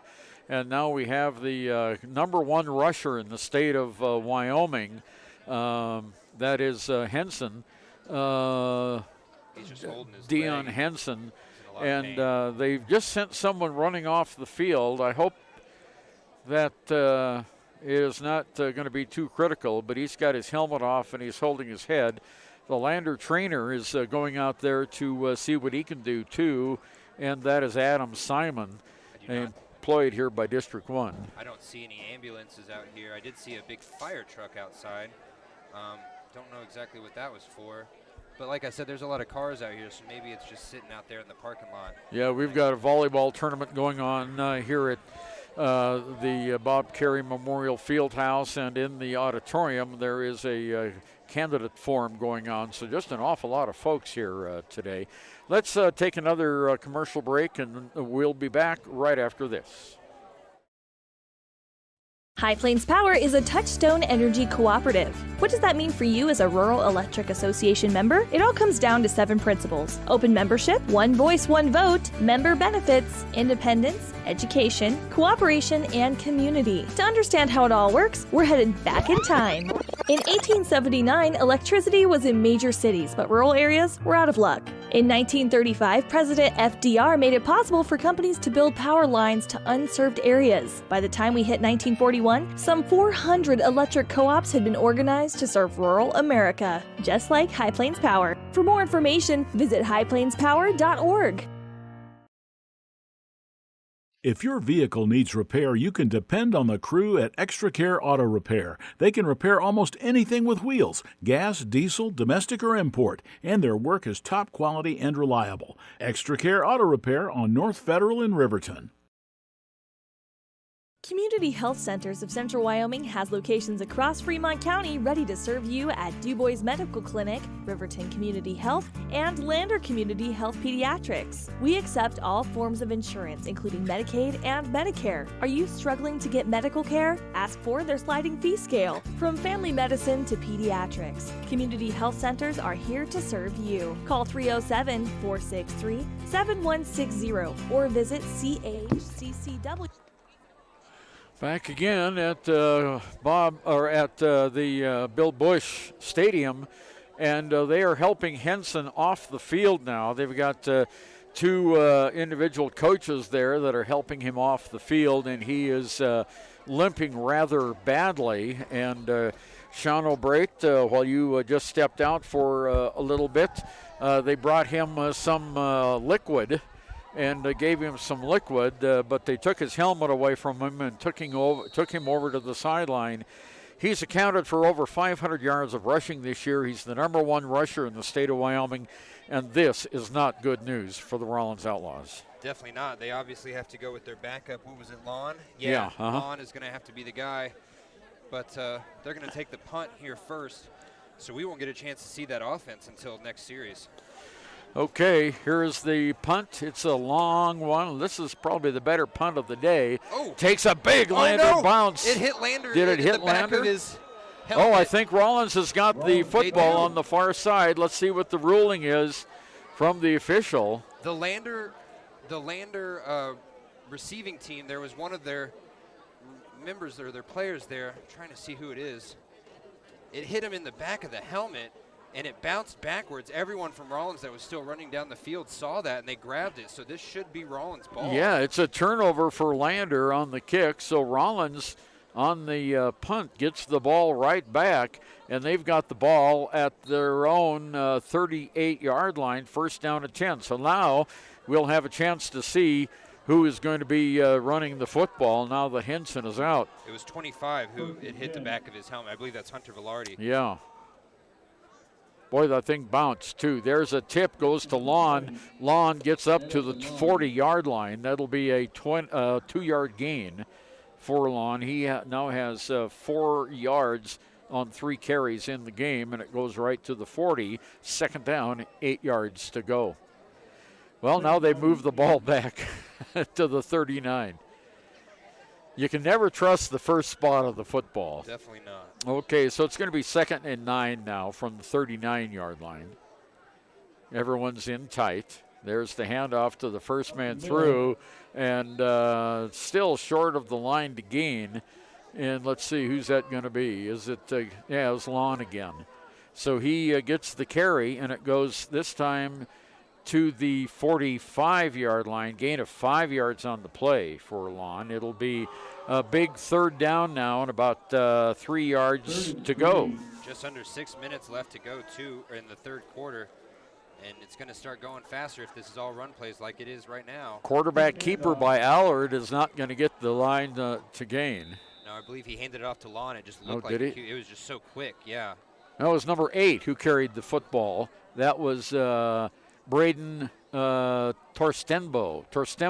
Fun name. Yeah, it's a short of the first. That's his second carry. Oh no, they called it a first down right at the. Oh, they did. Right at the line to get at the. So it's at the 47. 48 actually. Yeah, 48, 1st and 10. So he gets 4 yards on the carry. Now has 7 yards in the game. First down at 10 at their own 48-yard line. Rawlins comes up to the line of scrimmage, trailing 28-0. 5:21 to go. Third period of play. Allred under center. There's the snap, and the pitch comes on the near side to Lon. Lon is caught behind the line of scrimmage. Great defensive play. And is that Gabe Harris? Yes, it is. That's Gabe Harris, a tackle for a loss. It's a loss of 3 yards on the play, so Lon loses 3. For those of you listening on radio, it was a great tackle because it was an open field tackle. If Gabe had missed or even just not fully tackled him, Lon had the outside all to himself of the line. That's what happens when you go inside, and then you sweep it out to the out. Hash mark near side, 4:40 to go in the third, clock running. Here's the snap, and fumble on the play, and it's recovered by Rawlins. I think the center got it there. Yeah, it was 50 on the recovery, Marcellus Montoya. So there's no gain on the play. It stays at the 46-yard line. It'll be third down now at 12 for Rawlins. Trailing 28-0 on our WyoToday.com scoreboard.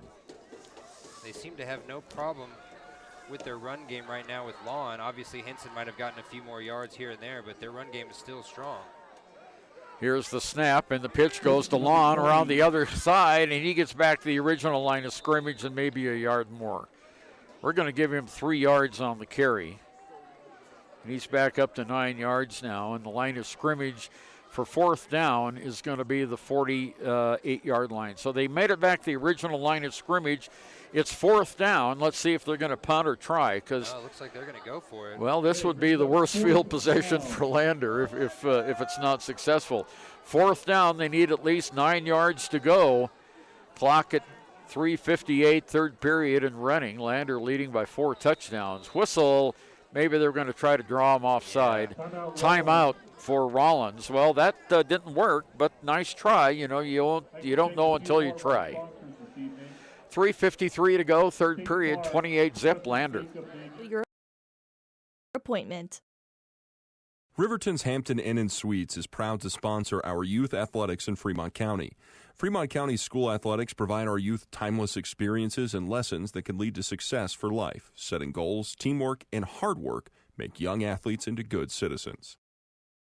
Your car or truck is an investment. When it needs repairs, you need someone you can trust to do the job right. Take it to Gunners Automotive. They repair all makes and models of cars and trucks, from oil changes to brakes, tires, and more. Gunners Automotive, 856-2288. Well, we have a score update here from probably the biggest game of the season in this division. Yeah. Cody, the defending state champs, has just defeated Star Valley 35-25. Oh, I see there's still 10 seconds left, but it is victory formation. It doesn't matter. That is a Cody victory. I got to see them firsthand when they blew up Riverton 49-0 earlier this year. They are good. Okay, we are going to have a punt. Going back to punt the ball away is Jose Morales. I don't think Harris is back. He calls for a fair catch. Oh, at 21 and dropped the ball, but he gets it at the 22. Oh, my goodness. We haven't seen that from Harris this year. No, we haven't, but honestly, that would have been 2 punts in a row with mistakes that could have easily led to Rawlins, and that would have been the best field position for Rawlins by a mile. That would have been on about the 20-yard line. And it goes at the 22-yard line. That's where Lander will start. First down, 10 yards to go, leading by 4 touchdowns here at Bill Bush Stadium in Lander. 3:46 left, third period. This game has gone really, really fast. Yes, it has. And it's also really, really chilly. It's 50 degrees right now in Lander. Game time was 56. Okay, here we go. One man in the backfield is Pasquinelli. The handoff goes to him. He jukes and drives. He breaks loose on one side. He's at the 45, at the 40, or 35, 30-yard line. Well, there's the breakout Jack's been waiting for. Definitely. That was a nice spin move he used at the end to get an extra couple yards.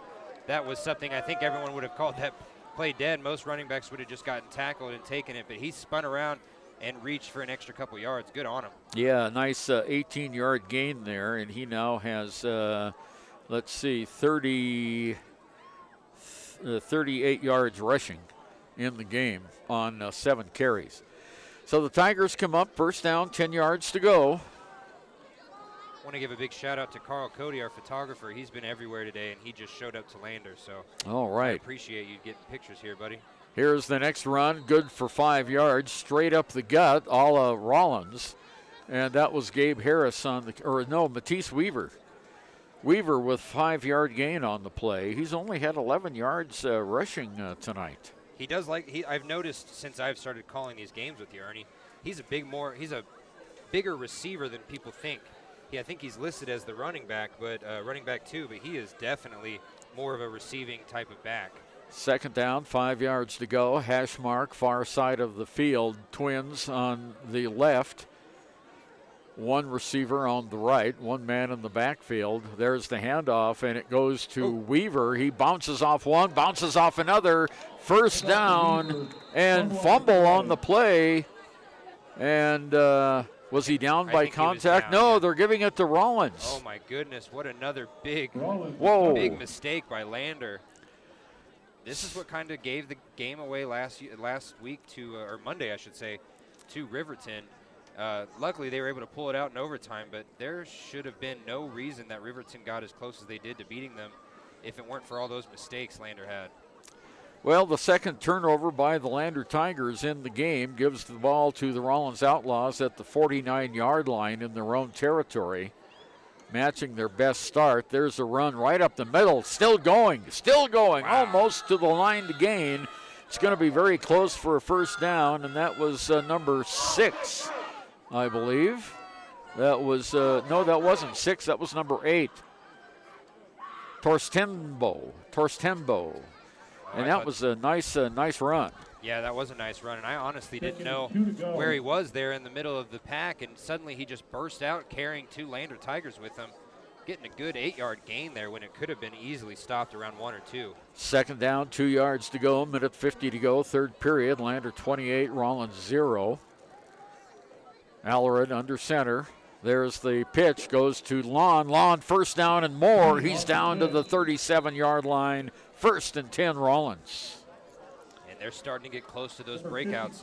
Good thing for Lander is they're consistently putting one safety or cornerback kind of deep in coverage, maybe about 15 yards off the line of scrimmage, just in case one of these runners were to get out into open field. But so far that hasn't really happened yet, but they are getting close.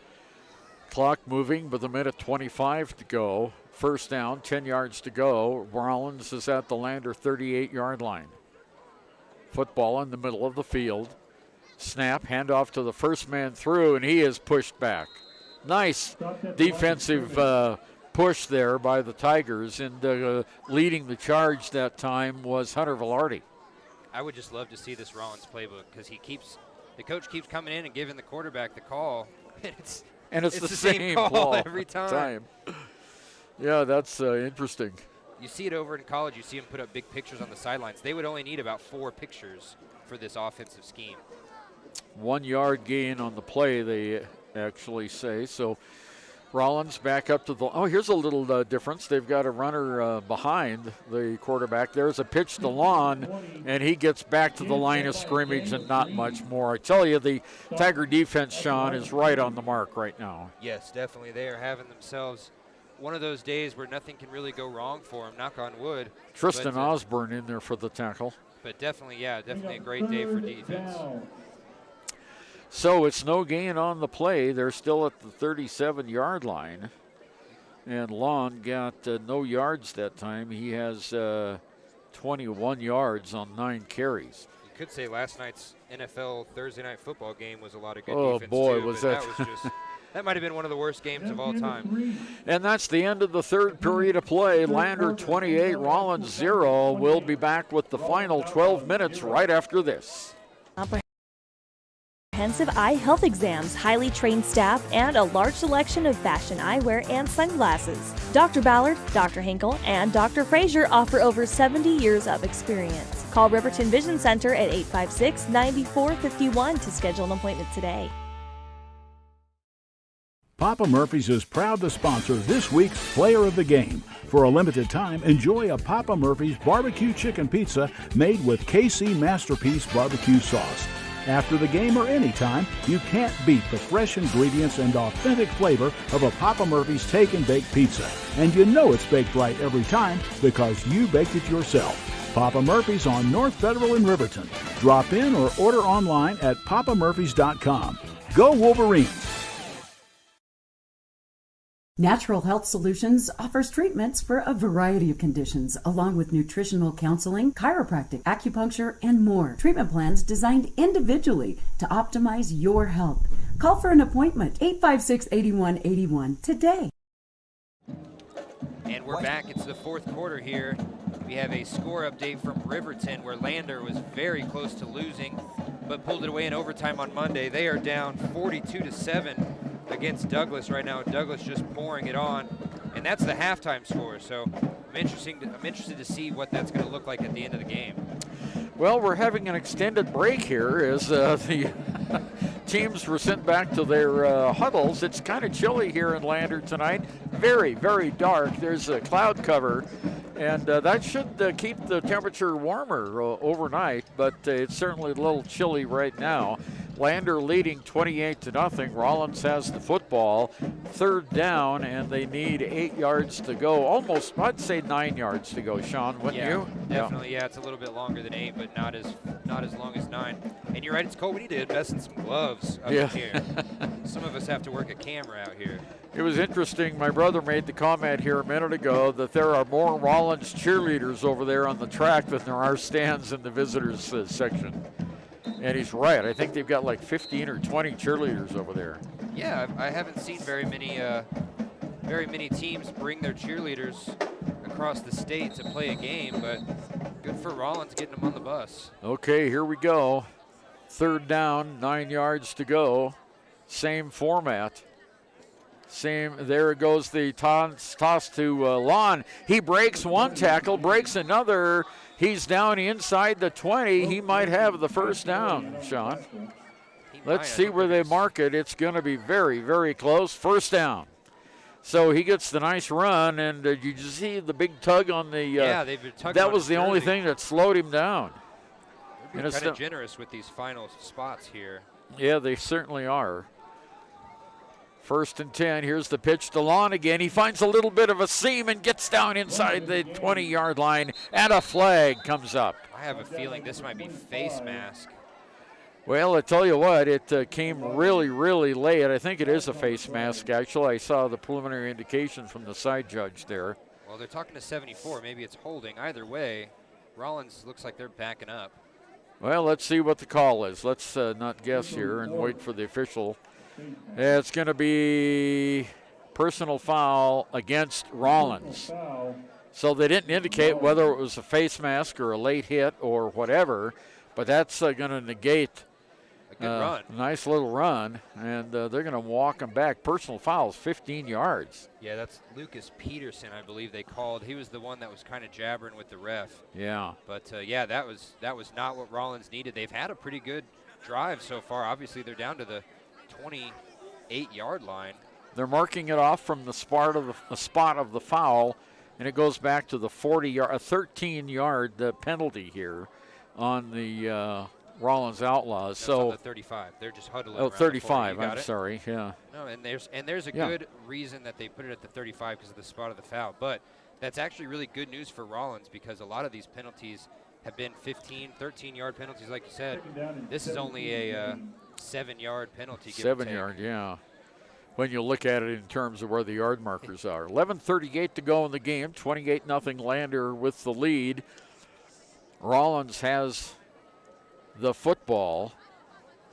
And the coach of Rawlins is out there having a animated discussion with the officials. That is David Hastings. And he goes back to the sideline now, escorted by one of his players, Jason Alliard, the quarterback. Or Jackson Alliard, I'm sorry. Okay, clock has started, minute 30 to go here. Alliard back into the huddle. Let's see what they line up this time. Yeah, let's see which way they're going to pitch the ball, left or right. That's right. Okay, everyone's in tight. Same format, or same formation, I'm sorry. One man in the backfield now, one on the right side. Handoff to the first man through, and that is going to be... oh, he's still getting around. He got around. Oh, but they called the play They called dead. him dead. That's number 8. Yeah. I cannot say his last. Torstenbo. Torstenbo. He gets around. I tell you, it's too bad the whistle blew there. Rollins might have had a touchdown. That might have been, their first score all day. Yeah. It's at the 30-yard line, so only a gain of 2 on the play. 3rd and 13 is, I don't want to say a normal team. That sounds poorly. For a team that doesn't mind throwing the ball, 3rd and 13 is still kind of scary. Sure. But when you're only running the ball up the gut or maybe right into the left or right side of the line, 3rd and 13 seems like a mile. Yeah, it sure does. Okay, now they're moving via Pondo off to the right side. And there's the handoff, goes to the second man through, Lon. And Lon gets a big chunky yardage. They're trying to push him further down. He's short of the line to gain. They're going to mark him at the 21-yard line, I think. So that'll be a nice gain of about 9 yards, but it's still well short of the line to gain. Definitely. And Lon a little bit different than Henson. Henson wouldn't mind running outside if he can get the outside leverage, but Lon had the outside leverage there for the second or third time I've seen it. Instead, he tries to cut it up through the middle when he sees a hole. He could have easily gotten around the edge there and maybe even gotten the first down, but he decided to cut inside. 9:40 to go in the game. Lander leading 28-0. Here's a big 4th down play, 4th and 4 for the Rawlins Outlaws. Lander's got a 5-man defensive front. Here's the snap by Allred, and the handoff goes to Lon, and he is stopped. He is stopped at the 20-yard line. Lander will take over. He did not make the line to gain. Only a 1-yard gain on that play, Shawn. Yeah, I don't know exactly the game plan here for Rawlins, but that play hadn't been getting very much lately. If they had done the pitch that they had just done that worked, maybe they would have gotten those 4 yards, but they went with a little bit more inside run, and looks like one of the Lander players has a groin issue or maybe a hamstring issue, but he's bending down over and over again. 67, I believe, is his number. Okay, and that would be Wesley Nouns. And he's coming off now. Yeah, he's coming off. He's running off the field, so that's good. Those Either that or he's really gritting it out. Yeah. I don't wish a groin injury on anyone. That is not fun to deal with. 9:19 to go in the game. Tigers have it in the middle of the field. They're moving from left to right. Single receivers on each side. 2 men in the backfield, 1 man in the slot. Handoff goes to the first man through. And that was, trying to see the number. Did you catch who that was? I did not. No, I did not either. Just trying to check up on some It might have been scores. Weaver. We're going to, it goes to the 26-yard line. We're going to give that to Weaver because I think he was in the middle there. 4 yards. He has 15 carries on 5 carries. 15 yards on 5 carries. Same formation. Tigers come out. In the gun is Stauffenberg. There's the handoff. Goes, no, he keeps it. Stauffenberg keeps it. He's still going at the 30, 35, 36-yard line maybe. 1st and 10 Tigers. Nice run that time by Brennan. Yeah, nice job to keep the ball and keep the defense in front of you there. That was one thing that Brennan did really well against Riverton early. Kind of struggled late in the 4th when they were giving up all those points, but they definitely were able to get him going and run the ball really well against Riverton. See if they keep it going. 8.5 minutes to go in the game. Tigers with the ball at their own 35-yard line. Stauffenberg re-enters the huddle after chatting with Coach John Scott. Huddle is broken. Down to 8:10 to go now. Same formation. Receivers split wide on each side. Handoff goes straight up the middle, and that was Weaver. And Weaver gets it to the 39-yard line. Yeah, I've got some live scores here if you want to hear some. Sure, you betcha. Number 3, Wind River, who you can catch on the Fremont County Game of the Week on Thursday. That might be the best game of the season, Wind River versus Shawnee. Yeah, but really. Right now, Wind River is up 28-8 on Grable at halftime. Rocky Mountain only up 6 at halftime over Riverside. That could be a really good ending there. Yes. And yeah, Thermopolis ended up losing 58-25. We had the halftime score earlier. That is the final score, 58-25. 7.5 minutes to go. Tigers have it second down, 6 yards to go. Same formation, one man in the backfield. He gets the handoff, that's Weaver, and he gets a couple of yards up to the 41. It was Harris. Was that Harris? I thought it was 37. And he's still getting up. No, it is 37. That was Weaver. Yeah, it was. Yeah. So the PA is wrong. Public address is wrong. He up to the 41-yard line. That's just going to be a 1-yard gain by Weaver. Your eyesight is coming back, Ernie. Yeah, it's coming back. Well, they're getting closer to the middle of the field where we are here. Now, if that was be over in the corner of each end zone, it'd be a little tougher to see. We're right on the 50-yard line here on the top row of the bleachers, right underneath the crow's nest. Lander taking a lot of time to get the play in. Yeah, Stauffenberg hustles up to the line of scrimmage, and he calls timeout. That would have been a delay of game if he didn't. And we'll take that with them. Be right back. One, because we're passionate about the spaces our neighbors call home. We're part of your community, and we're also part of the world's largest cooperative of independently owned and operated flooring stores. So you can be sure you'll get great selection and outstanding value with every installation. Whether it's carpet, hardwood, tile, or luxury vinyl, our experts take the guesswork out of choosing the right floor. We're your local Carpet One Floor and Home, the one store for your perfect floor. Central Wyoming College now offers Bachelor of Applied Science degrees in Early Childhood Education and Organizational Management and Leadership, with an emphasis in outdoor education, tribal leadership, or business and entrepreneurial leadership. CWC offers 3 ways to learn: online, virtual, and in person. Learn, grow, lead, and advance at Central Wyoming College. CWC is leading the way with expanded programs in the Bachelor of Applied Science degrees.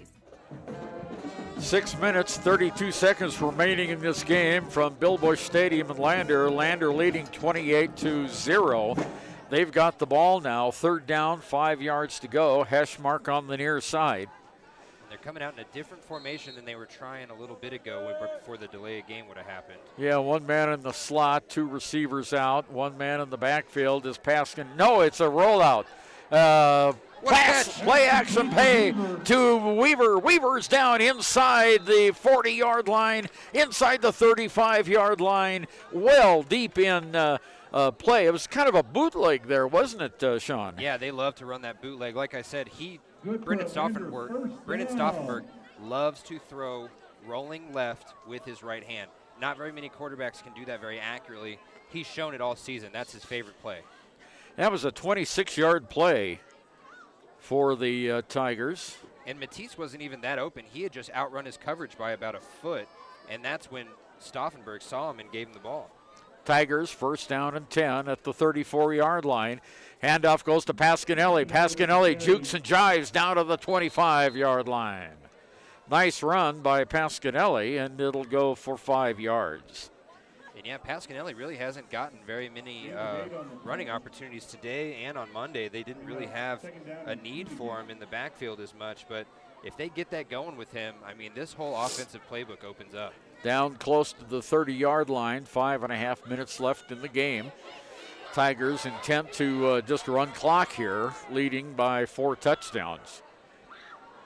Wide receivers split out. Singles on each side. There's the handoff, and it goes up to, was that 25? That was Hunter Velarde who carried it that time. And he was immediately swallowed up by number 50. I believe that's the defensive player you were talking about earlier. He just came around the edge. Nobody touched him. I don't think anyone even saw him. and he wrapped up Hunter before he could even get up to the line of scrimmage. Yeah, Velarde picks up a first down for the Tigers, and they're down at the 29-yard line with the clock moving at now 5 minutes to go. Props to Hunter for just using that power to get that extra yard that they needed for that first down, but my goodness. And it's nice that he's getting a little opportunity here to run, too. His little sister won third place in the football championships last night. There's Stauffenberg on the carry. He's down to the 15. He's down to the 10-yard line. Whoa, what a great run by Stauffenberg. Another first down for the Tigers as he just went up the middle and juked out to the left side and picked up a lot of yardage. Yeah, he had a nice hole in the middle, but then he spun kind of almost out of it and just started running left, and there wasn't very many defenders there to get him. Great first down run. 17 yards on the gain by the quarterback, Stauffenberg. He has 30 yards now in the last 2 carries. That's not bad. Not bad at all. Not bad average. He's dancing on his way out to the huddle right now. 4:21 to go in the game. Lander leading 28-zip on our yotoday.com scoreboard. And you can check in on yotoday.com tomorrow morning and hear your sports program as well, Shawn. Yeah, we're going to start doing it on weekends. We started it last week, and we realized most people don't want to wait until Monday to hear the scores of Friday night's games. And it looks like there's a timeout on the field by Lander. And I think we're going to get a new quarterback here. I think so, too. It looks like number 8's coming in. Yeah, that's Bodie Moffitt. He's been replacing Stauffenberg all season long when they need to come in. Tell you what, let's talk about that game last week at Riverton. That went into overtime, and it was the Lander fans are giving their number 1 team a lot of applause here. That was a tremendous game. The Tigers trailed throughout. They came back and tied it each time. And I think the brilliant move by Coach John Scott was when they scored the touchdown and were down by 1, they initially lined up to kick the ball. Then they moved it to the hash mark on the far side. And instead of going back in kick formation, they went for 2. And I tell you, Stevenson was wide open in the end zone for that touchdown. And then Harris, almost on the same play, got the 2-point conversion. Yeah, Harris was wide open on that play. We have it on our YouTube page. You can go back and watch. It was just a simple out and then in route that he ran, and there was just no one around him. I mean, it was a sad day for Riverton fans. That was their homecoming game that they had waited 4 days to finish pretty much, and that was not the way they wanted to end their homecoming week. But Lander with a definite gritty win, and looks like obviously a victory tonight as they are putting in their second stringers. Well, I tell you what, that Lander Tiger victory, you have to give the props on that game to the Riverton Wolverines. Oh, they came out, they played their hearts out. That's the best game Riverton's played in 3 years. Probably, definitely. And I think, and I said this to you, I believe in private, I think if that game had been not postponed on Friday, I don't know how good Lander might have looked, because Nathan Hutchison, the secret weapon for Riverton that only came back 8 days before that game started, he came back from fall baseball. He scored the first touchdown. Lander didn't know where he was. He was everywhere on the field, and on defense he was giving him fits. So I think Friday might have looked a little different if they had not postponed the game, but either way, great win by Lander. Okay, Tigers come out. Bodie Moffitt is the quarterback. The ball's at the 12-yard line, 1st and 10. They don't need a touchdown to score the first down, and there's Velarde with the carry, and he is met at the line of scrimmage. No gain on the play for Velarde.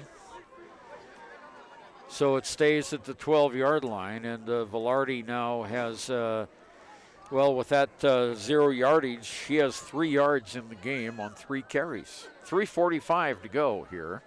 Say what you will about Rawlins' offense, but their defense up front has been pretty stout. Yeah. And they haven't been allowing Lander to get very much. Originally, it takes a lot of extra effort by Pasquinelli and by the other offensive players here to get those extra yardage, but good defensive front for Rawlins right now.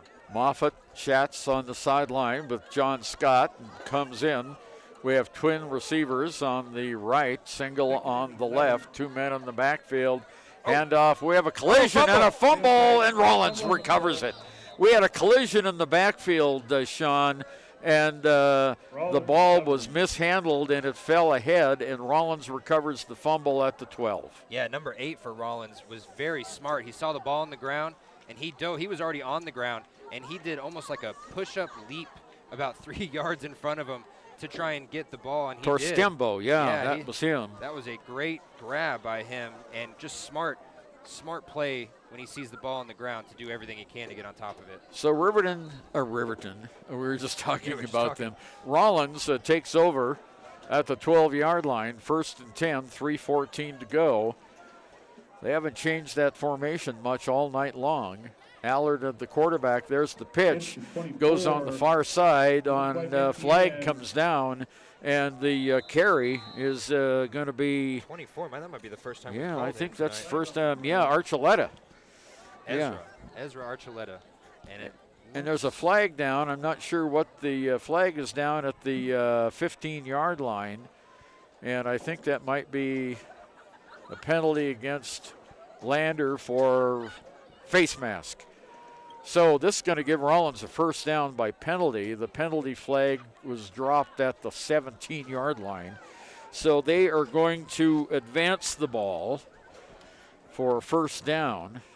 And I'll tell you what, Lander, even if they're up 28-0, Coach Scott and the defensive coordinator down there, they are not letting up. They are yelling at their players to get set, be strong. They're not going to just give up a touchdown. They want to go home with a clean sheet. With a shutout, yeah. 3 minutes even to go in the game. Rawlins hash mark far side, 1st and 10 after the penalty by Lander. Haven't had many penalties today, and that's a good thing. There's the pitch to Lon. Lon is met right at the line of scrimmage and pushed back. What a tackle on the far side. And loss of yards. It looked like he almost made it to the line. But the line, nice They're going to mark him down at the 30. Well, they're going to be a loss of 1 yard back to the 32 by Lon. And I'll tell you what, while we have some time, I'm going to do a little plug for myself, if you don't mind. Go ahead. Thursday, I mentioned it earlier, Shoshone, the number 2, well, currently with Wind River not finishing their game, they're number 1 in their 9-man division, and they face Wind River, who will definitely win this game. That will be the game of the week on Thursday. That'll be the game of the year in all of Wyoming football. That's going to be a good one. Here's the handoff right straight up the gut. Little bit of yardage that time across the 35 to about the 37-yard line. And let's see if we can pick out who that was when they get out of the pile. Well, I'm not sure who it was. Well, we're going to give that one a team. The team is going to get that, and it's going to go to the 38-yard line. I'm sorry. No, you're right, the 38. Yeah, 38-yard line. So that's going to be a 5-yard gain for the team. I'll write this down here, since we couldn't figure out who it was. Clock moving with 2 minutes to go. There's the handoff straight up the middle, breaking a little bit of yardage. First down, run, and a fumble on the play, or did they call him down? I think they called him down, Shawn. I think so, too. Yeah, it was Lon. They called him down, but it's the first down again to the 45-yard line. So that's a 10-yard run and another first down by Lon. And yeah, going with Cody yesterday to Big Piney, that was my first time down South Pass, and all the leaves are turning colors. Oh, isn't that beautiful? That might have been the prettiest drive I've ever been on in my life. Minute 30 to go here in the game. 1st and 10. Rawlins, they'd love to put something on the score. There's Lon caught in the backfield, and he loses 2 yards. Nice defensive play that time. I think, was that 25, Hunter Velarde? I think so. I think it was off the edge there, yeah. Hunter Velarde who got the stop, and it's back to the 43-yard line. That'll be a loss of 2 on the play. We are coming up on 1 minute left to go in the game. I wonder if Rawlins, just as kind of a ruse, would go for a pass, a long pass to just surprise him and try and get in the end zone. Well, that wouldn't be a bad idea. There's the running play, goes nowhere. Back to the line of scrimmage and maybe a yard on the play. See, so fourth and 10. Yeah. You're down 28-0. What do you really have to lose? I mean, really. Your quarterback doesn't care if he has an interception on his stat sheet. That was Villapondo on that rush for a yard. All right, 30 seconds, 35 seconds to go. We're counting down here. Rawlins has taken their time coming up to the line of scrimmage. There's not a whole lot of hustle there. We're down to 25 seconds. They'll get this play off. Let's see what they do. There's the pitch on the near side lawn. He breaks one tackle. Oh. He breaks another, and he's down across the 50-yard line. And that could be the last play of the game. We're down to 10 seconds. I don't know if they can get another runoff or not. I don't know if they'd want to. They just might want to pack it in. Yeah, they're going to go to the sideline. Yeah, they're going to the sidelines. This game is over, and the final score is Lander 28 and Rawlins 0. And for the Tigers, let's just give a quick look at what they've got coming up here, Shawn. Next week, they're going to play at home against the Worland Warriors. So we have 2 home games in a row, and then the end of the season at Douglas. Yeah, senior night next week. Be sure to come and check out your Tigers in person. That'll be a fun game. Worland is a little bit more versatile than the team we saw Lander come up against tonight, so it won't just be running it down their throats. There's going to be quite a bit of offensive schemes to try and get this team. I'm going to tell you what, I'm going to go try and grab some players of the game, Ernie. All right, you go do that, and I'll work on some statistics here, and we'll listen to this in the meantime. My name is Sarah Lowe, and I have been in law enforcement in Fremont County for 13 years. I didn't know much about therapy in general until I got injured in October of 20 chasing a cow. So I had to get shoulder surgery. And after my surgery with Fremont Orthopedics, I went to Fremont Therapy. And they were really excited to see you. So it was a really warm, welcoming experience. We tried all sorts of different methods to increase and make sure I had the best mobility for my job. Rachel's a firecracker. She's just a little spitfire. It was fantastic, a great environment to go and have your therapy.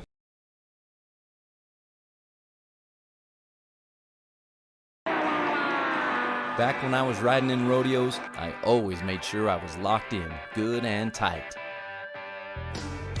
Now as a touring musician, crisscrossing the country, I still make sure I'm locked in, good and tight. Of course I do. Hauling ass, heading south, down the road in a gray Cadillac, coupe bill. Buckle up for life, Wyoming.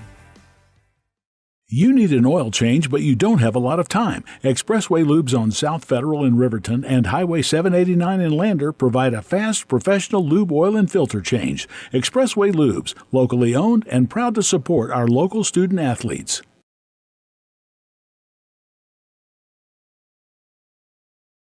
The staff and board at the Fremont County Fair wish to thank everyone who attended the fair this year. Whether you enjoyed Family Day, a night event, entered a craft show, or showed your livestock, thank you for all your efforts. We'll be moving and grooving next year, so stay tuned.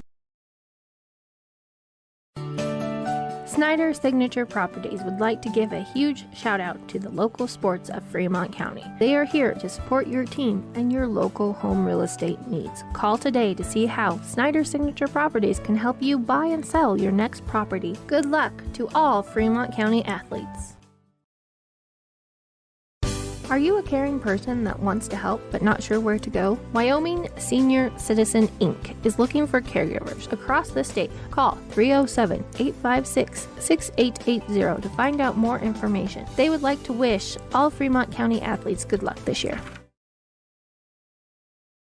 Hometown Freedom Healthcare, making healthcare great. Providing coverage in family medicine, women's health, pediatrics, and mental health. Meet providers Tara Blumenshine and Adina Vasco and Jessica Rodriguez. Come see us at Hometown Freedom Healthcare, locally owned, 463-0541.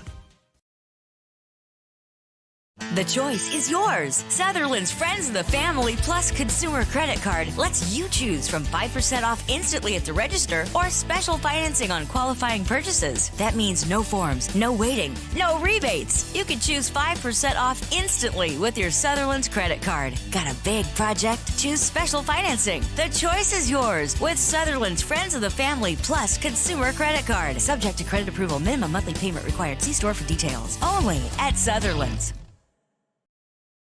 Wyoglass wants to wish all the Lander Valley Tiger teams good luck this year. Wyoglass is locally owned and operated in Lander. They bleed green. Call or stop in today to get a quote on a window or get a quick fix on your window for a rock chip. Wyoglass is Lander.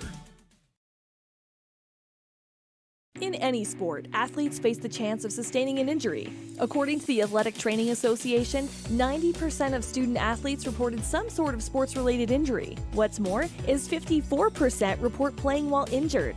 For various reasons, sports-related injuries are increasingly leaving our youth at risk of exposure to opioid-based pain medication. Fremont WhenTheGameSlowsDown.com is here to help navigate monitoring medication, social support, and suggestions on what to do when the game slows down. Brought to you by Fremont County Prevention Program.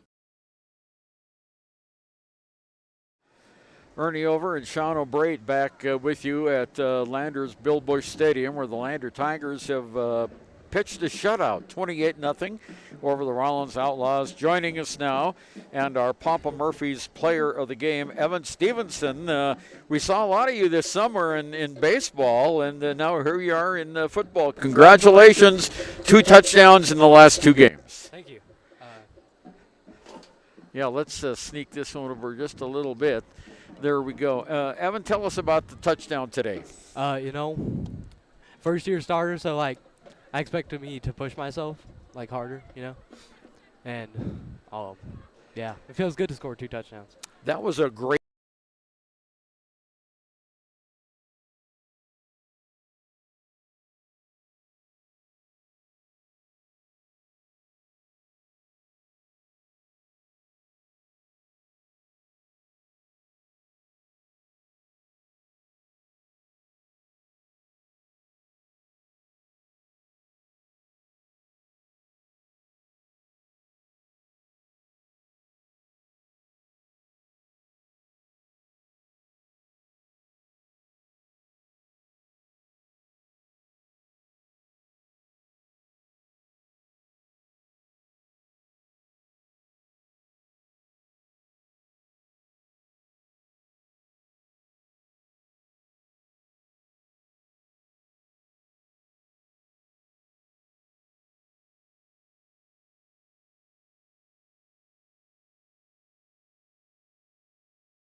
and Wellness knows what it means to be on top of your game. For over 60 years, Gotchi has led the field in providing physical therapy, occupational therapy, and wellness in Thermopolis and their facilities in Worland, Basin, Powell, Cody, and Shoshone. Whether you're recovering from an injury, deconditioned, post-stroke, or just looking to take control of your health, you'll find years of dedicated experience paired with personal care at Gotchi Rehabilitation and Wellness. Learn more at gotchi.org.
Rugby scrum out it there. It is, absolutely. That's what, Coach Hastings coaches there, and he's got his junior high running it, and it's something that you look at the schedule going, dang, because it's going to take you out of what you do that week to try to simulate it and to defend it. Well, we talked with Rope Glick and Evan Stevenson after the game.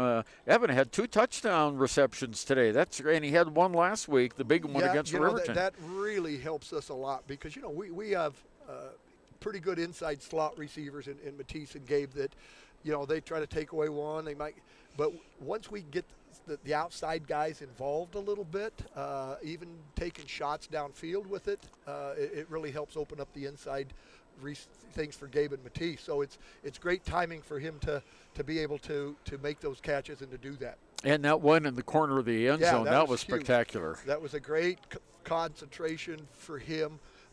And that's something that I think Evan's going to learn from, that's how you do it, and we hope to see it for the next couple of weeks, absolutely. Yeah, absolutely. Well, he caught the big touchdown that brought you to within one at Riverton, and he was telling us he saw the defensive alignment and knew he was going to be wide open, and that was a great call. And sometimes those are the toughest ones to catch. Nobody's around you. Yeah, no one's around you, and you got the game on the line. Now, tell us about the 2-point conversion. You went out initially to kick the ball.